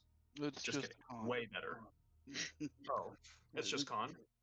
It was just strength, dex, and con. Okay. And then armor class and HP. So you got him beat on strength with your potion of fire giant strength right now. Dex, he's got you beat. Con, he's got you beat. HP, he's got you beat. AC, he's got you beat. What does class level mean? Total It says class level. levels. Total class levels. Yeah, so what level is he? 30. God, what? Does he have any fighter levels? Yes. How many? I need to know that as well. 7? Yes. Okay. Did you tell me to roll insight? Yes. I rolled a 19. Total? Yes. I rolled a 17 Okay. total. Stamugi, when right now, he's casting a spell, and you watch as for a split second, there is this like flash where you watch as it looks like his face is made of stone, and there are like fractures forming at his eyes, and then it's normal. Is he wearing the mask? No. He says, I was almost worried for a second. And he turns to Conrad and says, our friend is hiding in the shadows up there. Would you collect him, please? And you watch as Grix just, as he just like moves his hammer, you hear it like this like alien like whirring sound. Like kind of like the Mjolnir sound when that hammer like moves in the air and there's like that magnetic sound. That's what you hear as this thing moves. And he's just going to leap 30 feet up to your vantage point, Cass, and attempt to see you in the shadows. What was your stealth? 21. Okay, well, he gets a natural 19. So as he lands, he sees you, and he's just going to unceremoniously walk up to you. I need you to make a charisma saving throw, please. Unless you're not trying to resist his blink jack charm. All right. That's not fair. I willingly go. Okay. Cass is blink jacked down to the floor with the rest of you. Sorry, everyone. And Grix is just kind of like holding the front of your shirt as he kind of like drags you up to the rest of the group, and then just I'd kind of try like to go. pushes you to the front. Okay, well, I didn't see anyone else being manhandled, so that was unnecessary. We can talk, Faraday I guess, if we need didn't to. have to do any of this invade my dreams, attack Solnor, torment him. I don't. I look at Elowen, kind of trying to make eye contact with her, seeing if, like, almost pleading with her. She looks at Elowen, you with a complete blank stare. Solnor, he saved me many times. We're alike, him and I. He saved me from the Farum. Do you think I would let Solnor do this? And I point to his body, to the man that you love. He looks at you and says,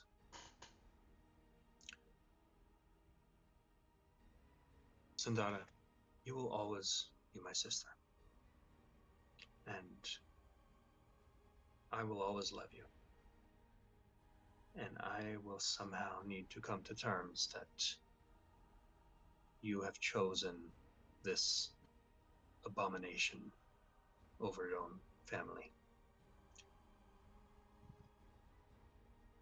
Yet, while I don't understand your decision, I can respect it because I believe you. But it doesn't change that I need to do what must be done. And with that, you watch as Faraday kind of like walks up behind her and says, now, my love, no need to be hasty. Perhaps she's right. I didn't need to do any of those things. And when I approached you, Cass, earlier, I was hoping that in our gentleman's agreement, we might find a way to settle this between us as gentlemen. So I'm going to propose that we do just that. A simple trade. You surrender your artifacts, and I'll surrender this once great sorcerer.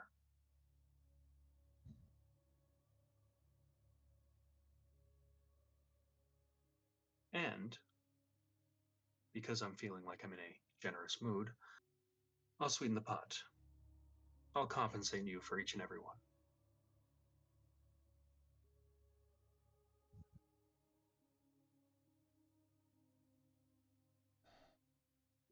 We don't even know what you're really trying to do, Faraday. All we've heard, all I've seen, is that what you're trying is going to destroy everything. Why would we just hand you these artifacts? Now, when we first met at the banquet, I regret that I was not able to spend more time with your interesting group to get to know you a little bit better. Because if I did, I feel that I could have avoided a lot of the sorrows that we've inflicted upon each other. And he's going to walk over to you and he's going to put his arm around your shoulder and just begin walking with you. Who, me? Yep.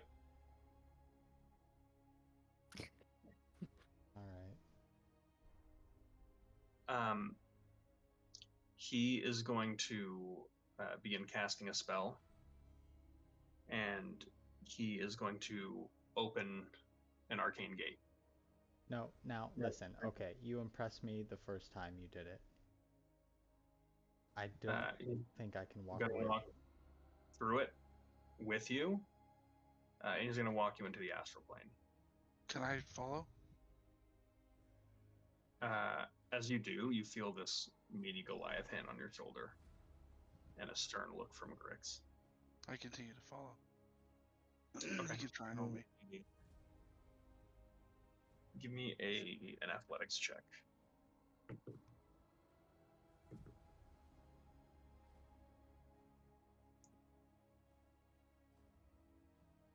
22. Okay. As you try to like move your shoulder away, Rix is gonna pull you back and put you on your ass.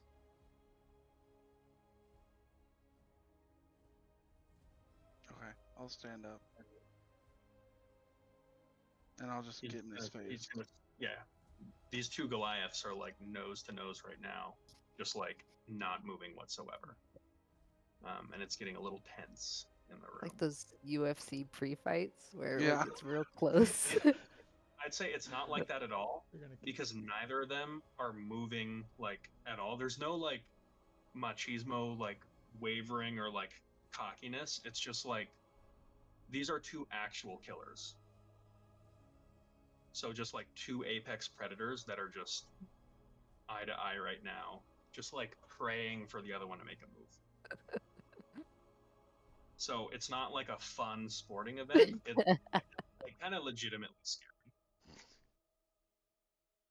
Um, with that, um,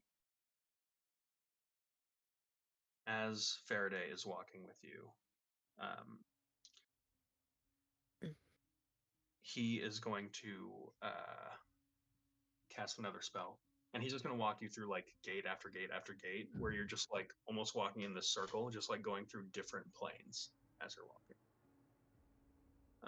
And it's to a point where it's like you can see, it's almost like this, like that mirror illusion where you're watching like mirrors on mirrors on mirrors on mirrors, except it's different planes that like eventually like bend outwards. So you can just see like they get like smaller and smaller as you can only see like the tips of them. With that, he says,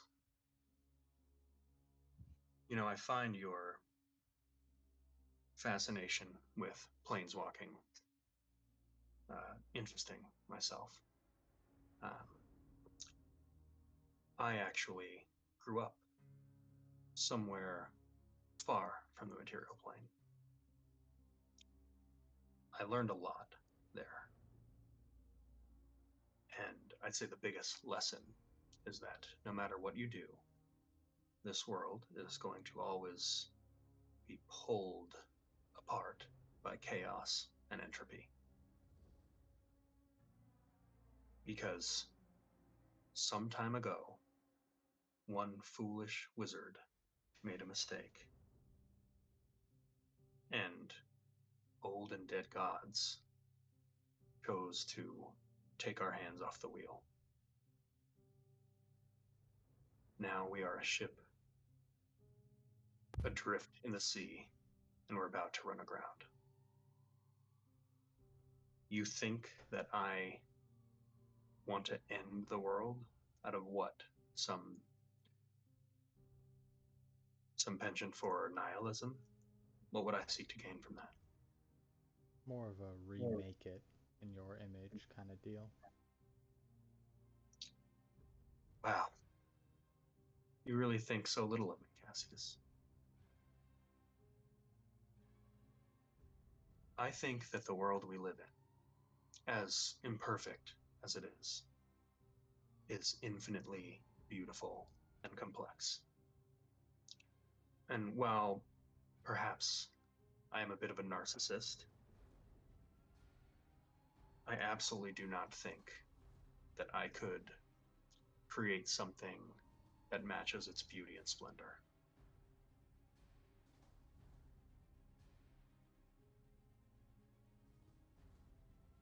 What I'm hoping to do is take up the mantle of the protector that was abandoned by these dead gods that were so short-sighted. I plan to seek the means by which we can stop our own annihilation. And for some reason, you seem hell-bent on stopping. Are you? It's new reading, so forgive me. Are you trying to stop this cycle thing that Solinor was talking about? I'm sure you know something about that. The cycle, the dance of the creator serpents, whatever you want to call it. Yes, absolutely. I think that it is a travesty that the entirety of our mortal existence is always going to boil down to a pissing match between two old gods.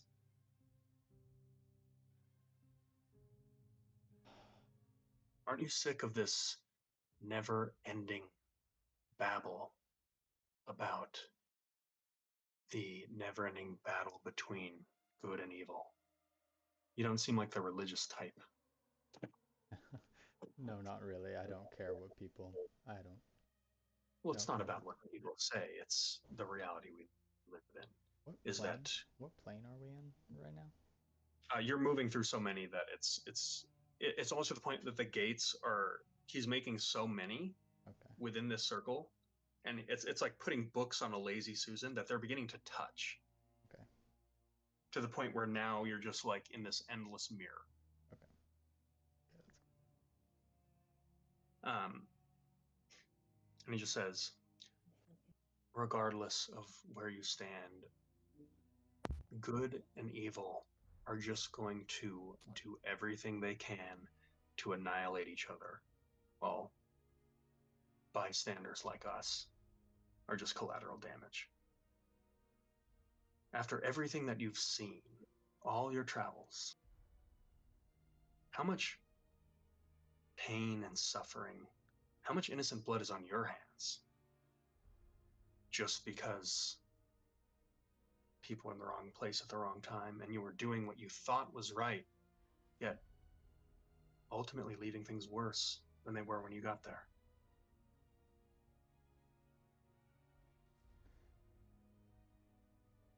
We all have good intentions, Cass, or many of us do, yet those good intentions are what drive us to do terrible things.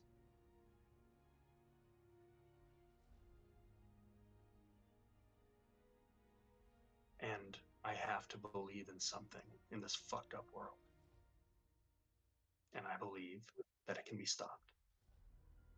And if it can't, I believe that at the very least we have to try. Cass shrugs the bag of holding off of his shoulders, lets the strap fall down to his hands.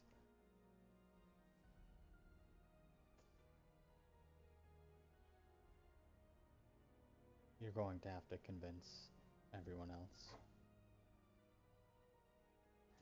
I have never really been sure why we've been trying so hard to stop you. Almost all of the blood on our hands is trying to stop you. And he hefts the bag of holding up and holds it out to him. There's the piece I had in there.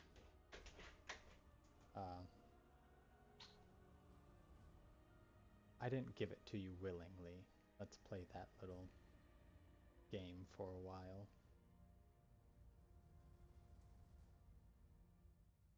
He looks at you and says,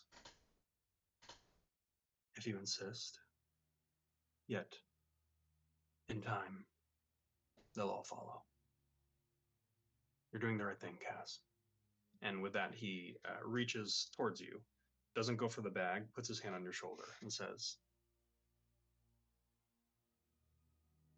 despite everything, I carry this burden of doubt every day. I think about the great wizards that came before me. And I find myself feeling so small in the shadow of their achievements. Yet, I will do everything that I can to do right by you. And he reaches with his other hand for the bag. Give it up to him. Okay. He's going to whisk it into a pocket dimension, and you watch as all those gates collapse on each other and almost clap right on the two of you. At which point there's just this like loud cracking sound, and you just see Cass and Faraday with his hand on Cass's shoulder. He gives your arm a squeeze and says, Sundar, I think it's time that we had a chat. We can chat right here. He is going to walk over towards you. I'm still bent down on the ground. He's going to kneel and he's going to put his hand on Faraday's shoulder. Or, sorry, Solonor's shoulder.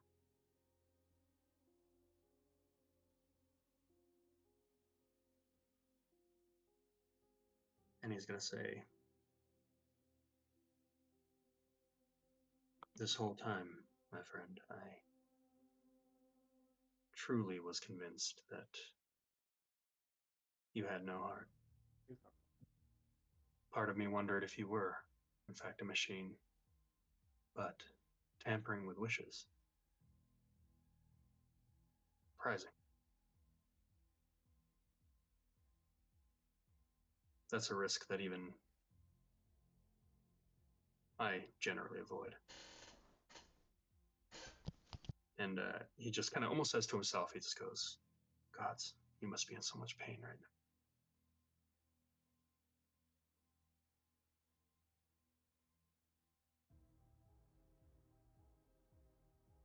now." Like glaring daggers.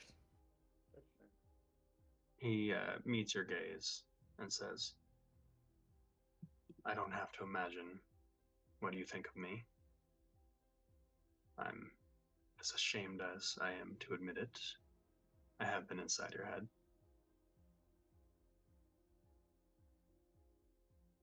I have no expectation that I'm going to make any of this right by you. But I can promise that I can prevent it from getting any worse. Every one of your allies knows that your resistance has no purpose. You don't even know what you're fighting against.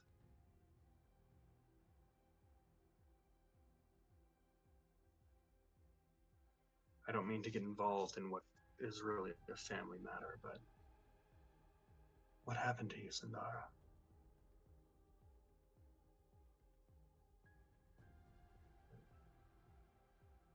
Are you trying to convince me?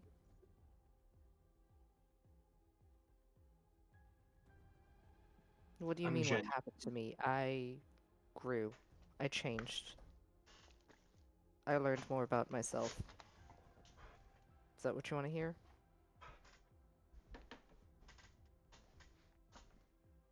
He just kind of like looks up at Elowen and he gives her like an affectionate smile. Looks down, looks back at you and says, "Well, I suppose we can't choose the ones we love. Stop it. So I'll make this simple. Solonor's life for your artifacts."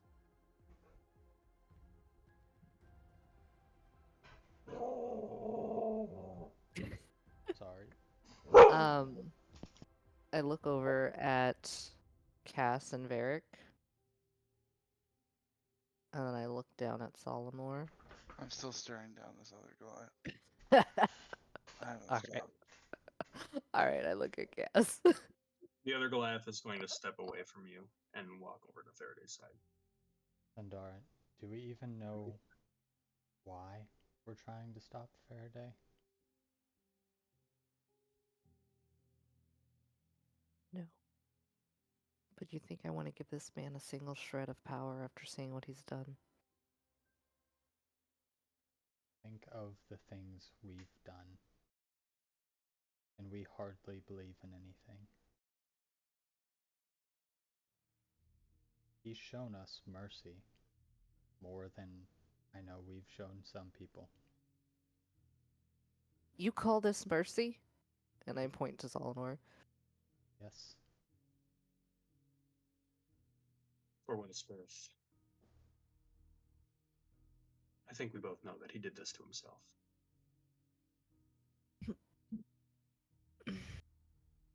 She doesn't lunge, but she makes a move that makes it look like she's like on the verge of like moving to attack. It's like a pre-attack attack move.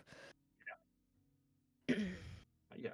Faraday just bluntly looks at you, and he's got this look of like, you know that I'm right.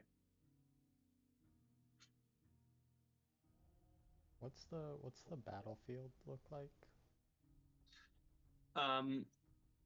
It's basically an opened warehouse. It's a ton of open space. The only obstacle is an arcane lectern to your south, uh, at the feet of the body of the inevitable. And where is Faraday standing, and who's around him? Faraday is standing, or he's kneeling at the side of Solinor, opposite Sandara. Behind Sandara is Varric and Samugi, and you are behind Faraday, with Conrad walking, kind of like strategically placing himself between you and Faraday. I'll back up a few steps to make him comfortable. He's kind of like standing perpendicular to you and the rest of your group, with like his eye on Faraday and Elwyn and the rest of you. I'd like to take a knee next to Sandara Okay. and put a hand on her shoulder and whisper, I think we've lost this round. Give him the book.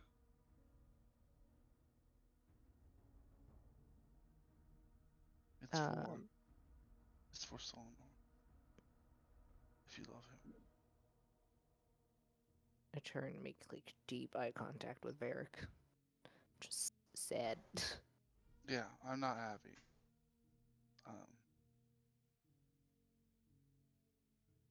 And then she nods and will hand him the ledger.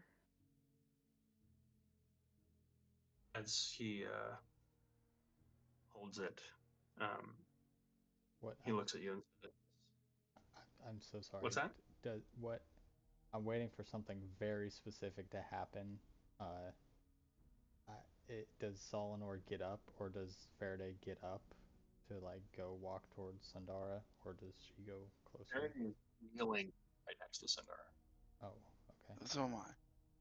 Okay. Yeah, and I'll pass it in front of Solomon just in, like, to, I don't know, in case he's like very against this.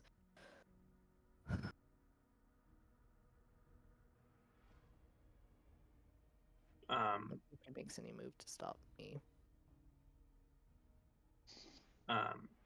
He doesn't.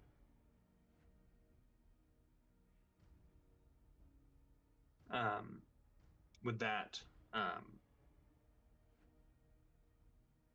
Faraday grabs the book and looks up at you, Varric, and says, "Your name's Varric, right?" Yes. I understand the pirate Elhorn murdered your son. Correct. And I also happen to know that despite you killing him today, that he is still standing as we speak. Are you aware of this? Yes. Yeah. Did you want that to change? More than anything.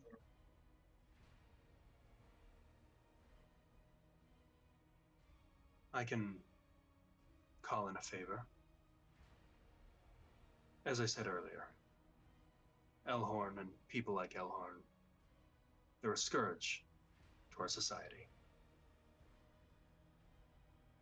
And I hope to see a world where monsters like that won't be able to roam freely, preying upon the innocent.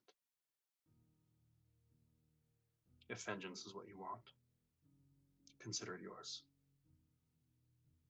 Takes the book and puts it into a pocket dimension. Now remind me, who has the pelt and who has the silks? I think Samugi has the silks. I think Cass gave you the belt, right? Mm-hmm. That's right. So it's just the silks that are left. Yeah, that's me. Seeing as the rest of my group has already yielded all their artifacts, Samugi starts doffing his silks and ceremoniously folding them like a flag Cool. and approaches Faraday. As you do, you watch as Grix like move specifically parallel to you, almost like going into a flanking position, and you watch as Faraday sidesteps you very slightly to put you into flanking position with Grix. And you would notice Faraday, as you move towards him, he ever so slightly like rests his hand by his blade.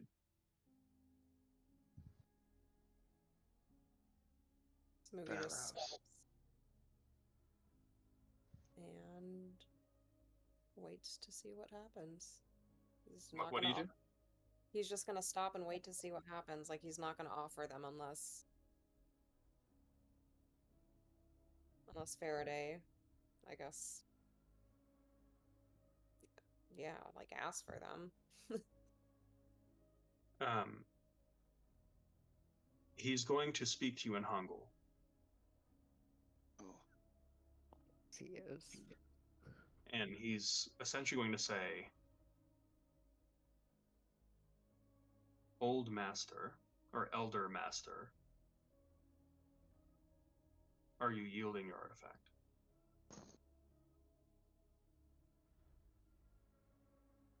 Um, in Hangul and using his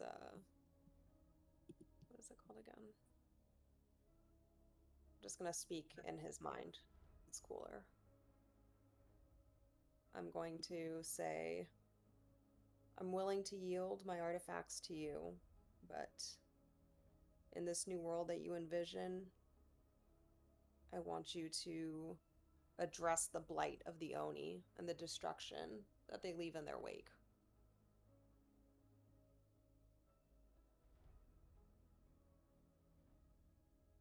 Give me an insight check.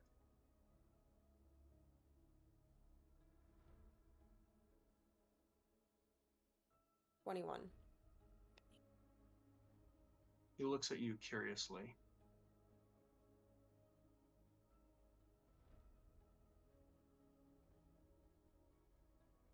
And almost unintentionally, Faraday's a pretty composed guy. You hear him say under his breath, he really doesn't remember. Oh my god. And then he kind of like reorients himself and he says, and he looks genuinely confused. And he goes over to you and bows, reaches for the silks, and says, with the utmost respect, from royalty to royalty. And pocket dimension. are you? Wait. With that, he looks over to the rest of you and says, well, I believe our business is now almost concluded. And he begins to walk over towards the arcane lectern. Appropriate compensation, correct? He turns. He says,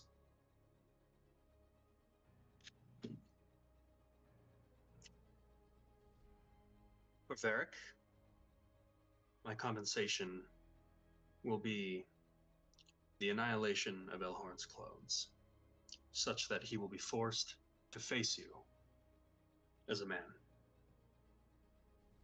Do you accept these terms? Yes. He looks over to you, Cassius, and he says, Cassius, I will promise to do right by you as I accomplish what I set out to accomplish. I will also make a not so anonymous donation to the Queen of Redwater and have your family's name replenished to its prior glory. And they will be reinstated as headmasters of a new Bardic College.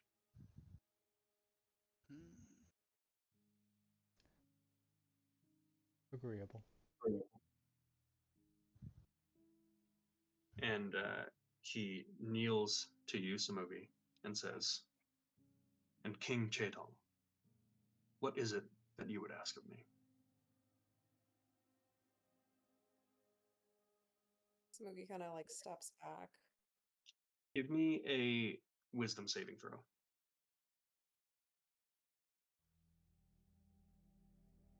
Not so good. Wisdom saving. Oh. 15.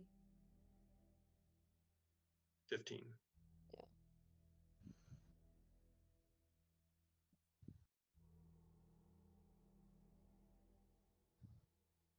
You watch as Samui kind of recoils for a second. And Samugi, you feel as though you are falling backwards into yourself. You see an entire war council of Oni. Each and every one of your family members brought to power by powerful and hungry Dokebi. Each soul bonded with another soul. And at the head of the Hangul Empire, the king of the black sky, King Samugi Chedong.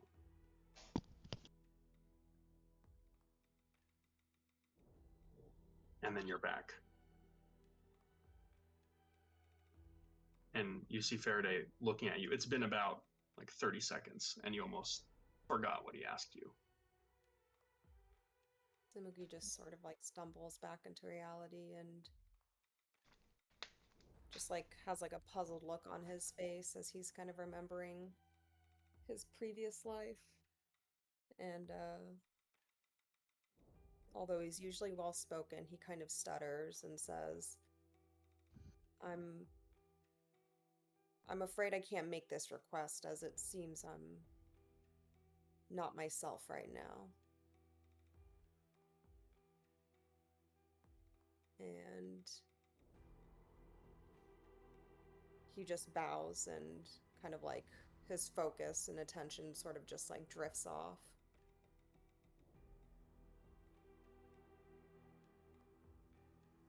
He looks at you kind of curiously, and he says, "Well, if that time changes, I presume you know where to find me." And he looks towards you, Sandara, and says, "And Sandara, is there something that you would ask of me?"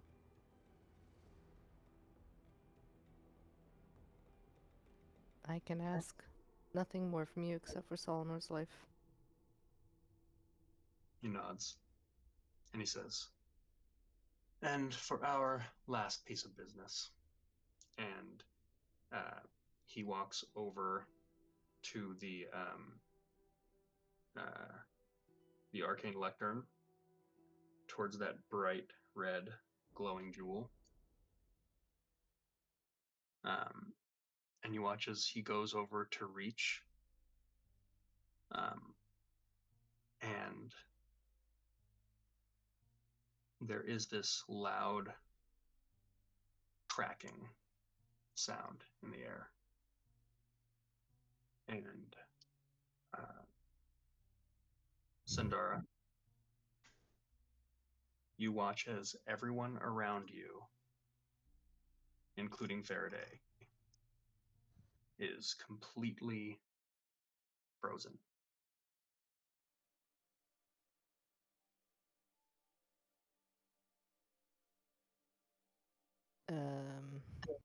I like stand up slowly. Elowen as well? As you get up, yeah, Elowen's frozen. As you stand up slowly, it's a very disorienting feeling. Like you almost feel like as you stand up, you start moving too fast, and you feel like you're just gonna fly like into the stratosphere, and you have to kind of like slow down and steady yourself. And you hear this like faint grunting beneath you as Solinar is just like writhing in pain right now, as he has just subtle spelled a time stop.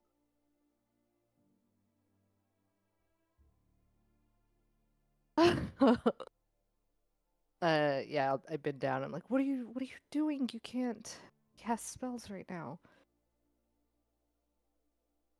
He is going to slowly like reach for your hand to help him up. I help him up.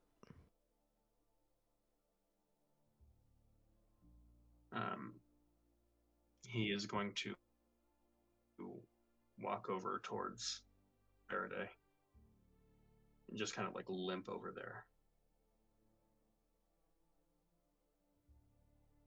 What are you? He is going to give me a perception check.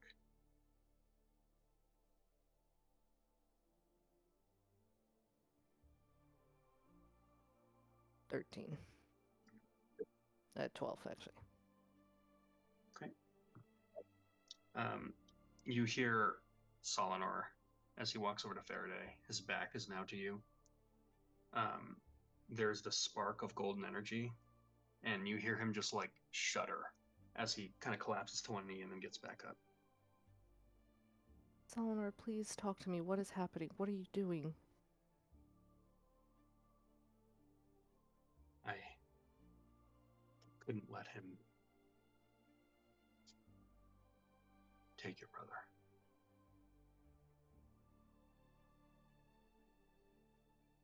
Oh.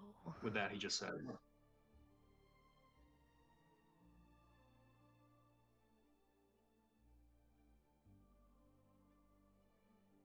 You should all go.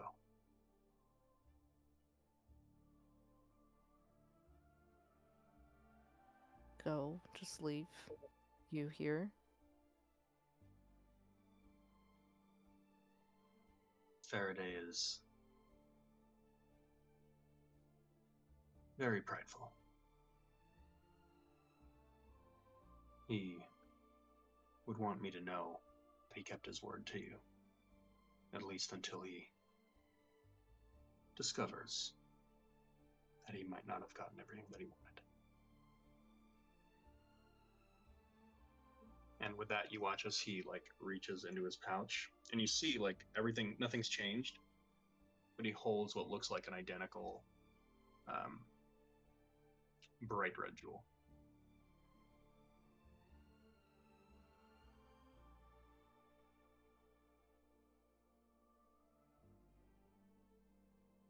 He wanted my With that, piece he's gonna. for your life. He does. I'm not. I made a fair trade. I gave him my piece. You get to live. And we have time to figure this out. We've got so much time. Sandara, I have done a lot of things in the company of Alexi Faraday. He is the type of person who would do anything to survive. And if you think for a second that he won't go back on his word the moment that it suits him, then you clearly don't know him the way that I do. With that, he just says, We're running out of time. And he just says, just pretend like nothing happened. And he's just gonna like gently let himself down to the floor. And you watch as the rest of you, all you notice is out of the corner of your eye, you would see Sandara immediately like stand up, like frame skip, glitch into a standing position, and you watch as Faraday like rolls like a flip book, like without making a sound. And with that, Faraday like kind of cocks his head over, grabs the gem, pocket dimensions it, and says, "I am truly sorry that it had to come to all this." He looks at you, Varric, and says, "However, I'm a man of my word, and I'll see that I do right by you all." And with that, he just like holds out his arm, and Elowen comes by and gives you one last look. Sandara. And then she looks over down at Solinor. Make her make a wisdom save. You see in her eyes, there's like the urge to do something aggressive right now. And you see her look at you, and that keeps her from doing the thing that she wanted to do. And you see that you can hear her grinding her teeth right now, and you watch as she just backs away and just kind of like fixes her hair and wipes her eyes and just kind of steadies herself as she links arms with Faraday. I moved And then with to that, before the three she of them. links arms with Faraday. I moved to like touch her in a like gentle way, but like I hesitate before I. It's like I'm like I know she's my sister, and I don't know how to say goodbye without being nice. And then I hesitate and stop. Would she see you do this? Mhm.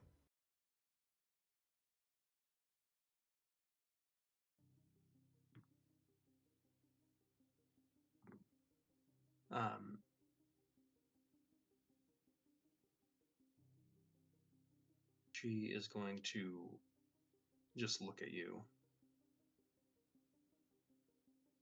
look at Solinor, and she's just going to look at all the papers on the ground that she threw at your feet. And she just says, she actually is going to run up to you and collapse into a hug, which is very uncharacteristic of Elowen. And she is going to be just like weeping into your shoulder.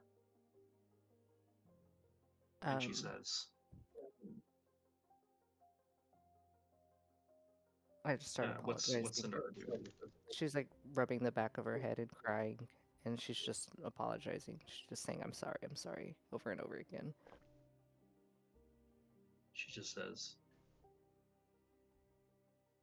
"My brother's gone, and I don't know what is going to become of Mom and Dad, and I know that things haven't always been, but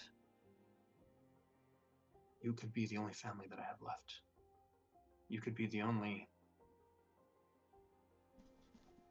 thing from Valendry that I have left."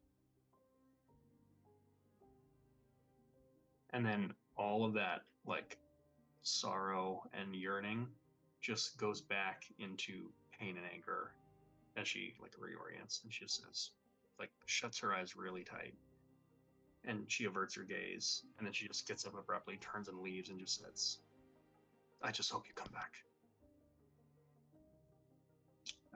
And they're in teleport out.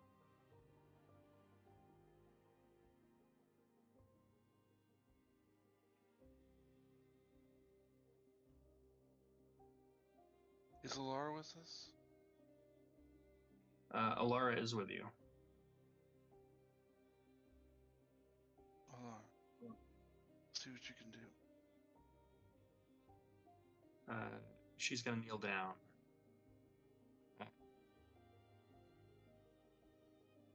Attempt to use some healing on Faraday, or sorry, on Solinar. Turn towards the rest of you and just say, this is not something that heals the way that a wound does. He needs constant attention, and he needs rest. I think we Oh. should get him out of this place. We have a potion of vitality. Doesn't that cure exhaustion? I'm gonna start throwing potions.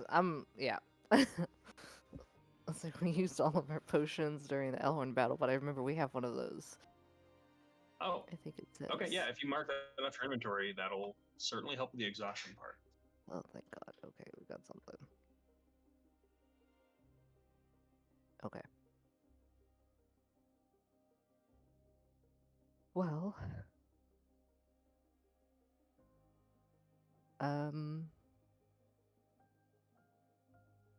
thanks, guys. And I get up and try and help Solinar up and just like walk out of here. I don't want to be right here. With that, Solinar gets up, and there is now a vitality to him that he previously didn't possess. And he almost looks like disoriented as he drinks the potion, almost like he's disoriented from the removal of near lethal exhaustion. And you watch as he kind of like stumbles to one side and drops the flask that the potion was in as it shatters on the floor. And he looks over at all of you and just says, "Why did you do that?" He looks at you, Cass. "Why did you do that?" It's one side or the other. And I don't Turns to see you. why we're fighting against him. Turns to you, Varric, and says, "And you?"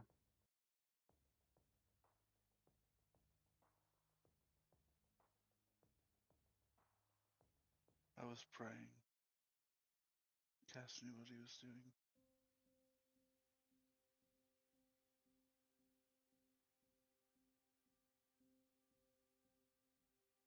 It's not going to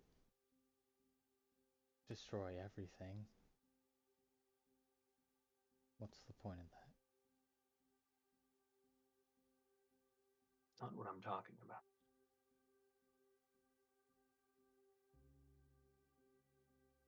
Why would you risk your lives coming here?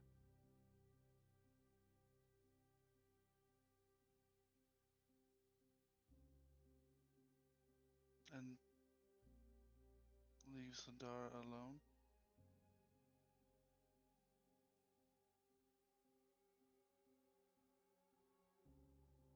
What kind of friends would we be? With that, Solinar looks back at you. Sandara.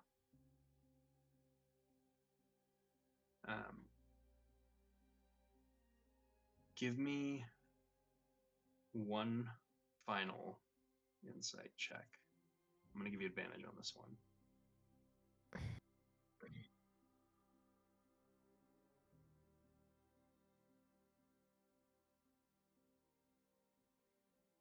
16.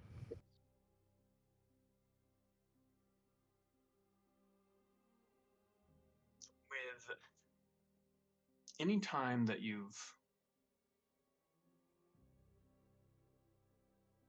anytime you've interacted with Solinar, he's somebody that lives 10, 20, 50, hundreds of years in the future. He's someone that's never really present in the moment. He's always brooding. He's always got some kind of plan. Yet right now, as you see him, he looks like he is, like his whole reality has been put into question. And you see in his eyes that he is different in the sense that things that were previously important to him are no longer his main priority. As he walks over to you, just gives you a hug, and very subtly you can like feel the shuddering of his shoulders as he's weeping into kind of like the nape of your neck. And with that, we're going to end our session here.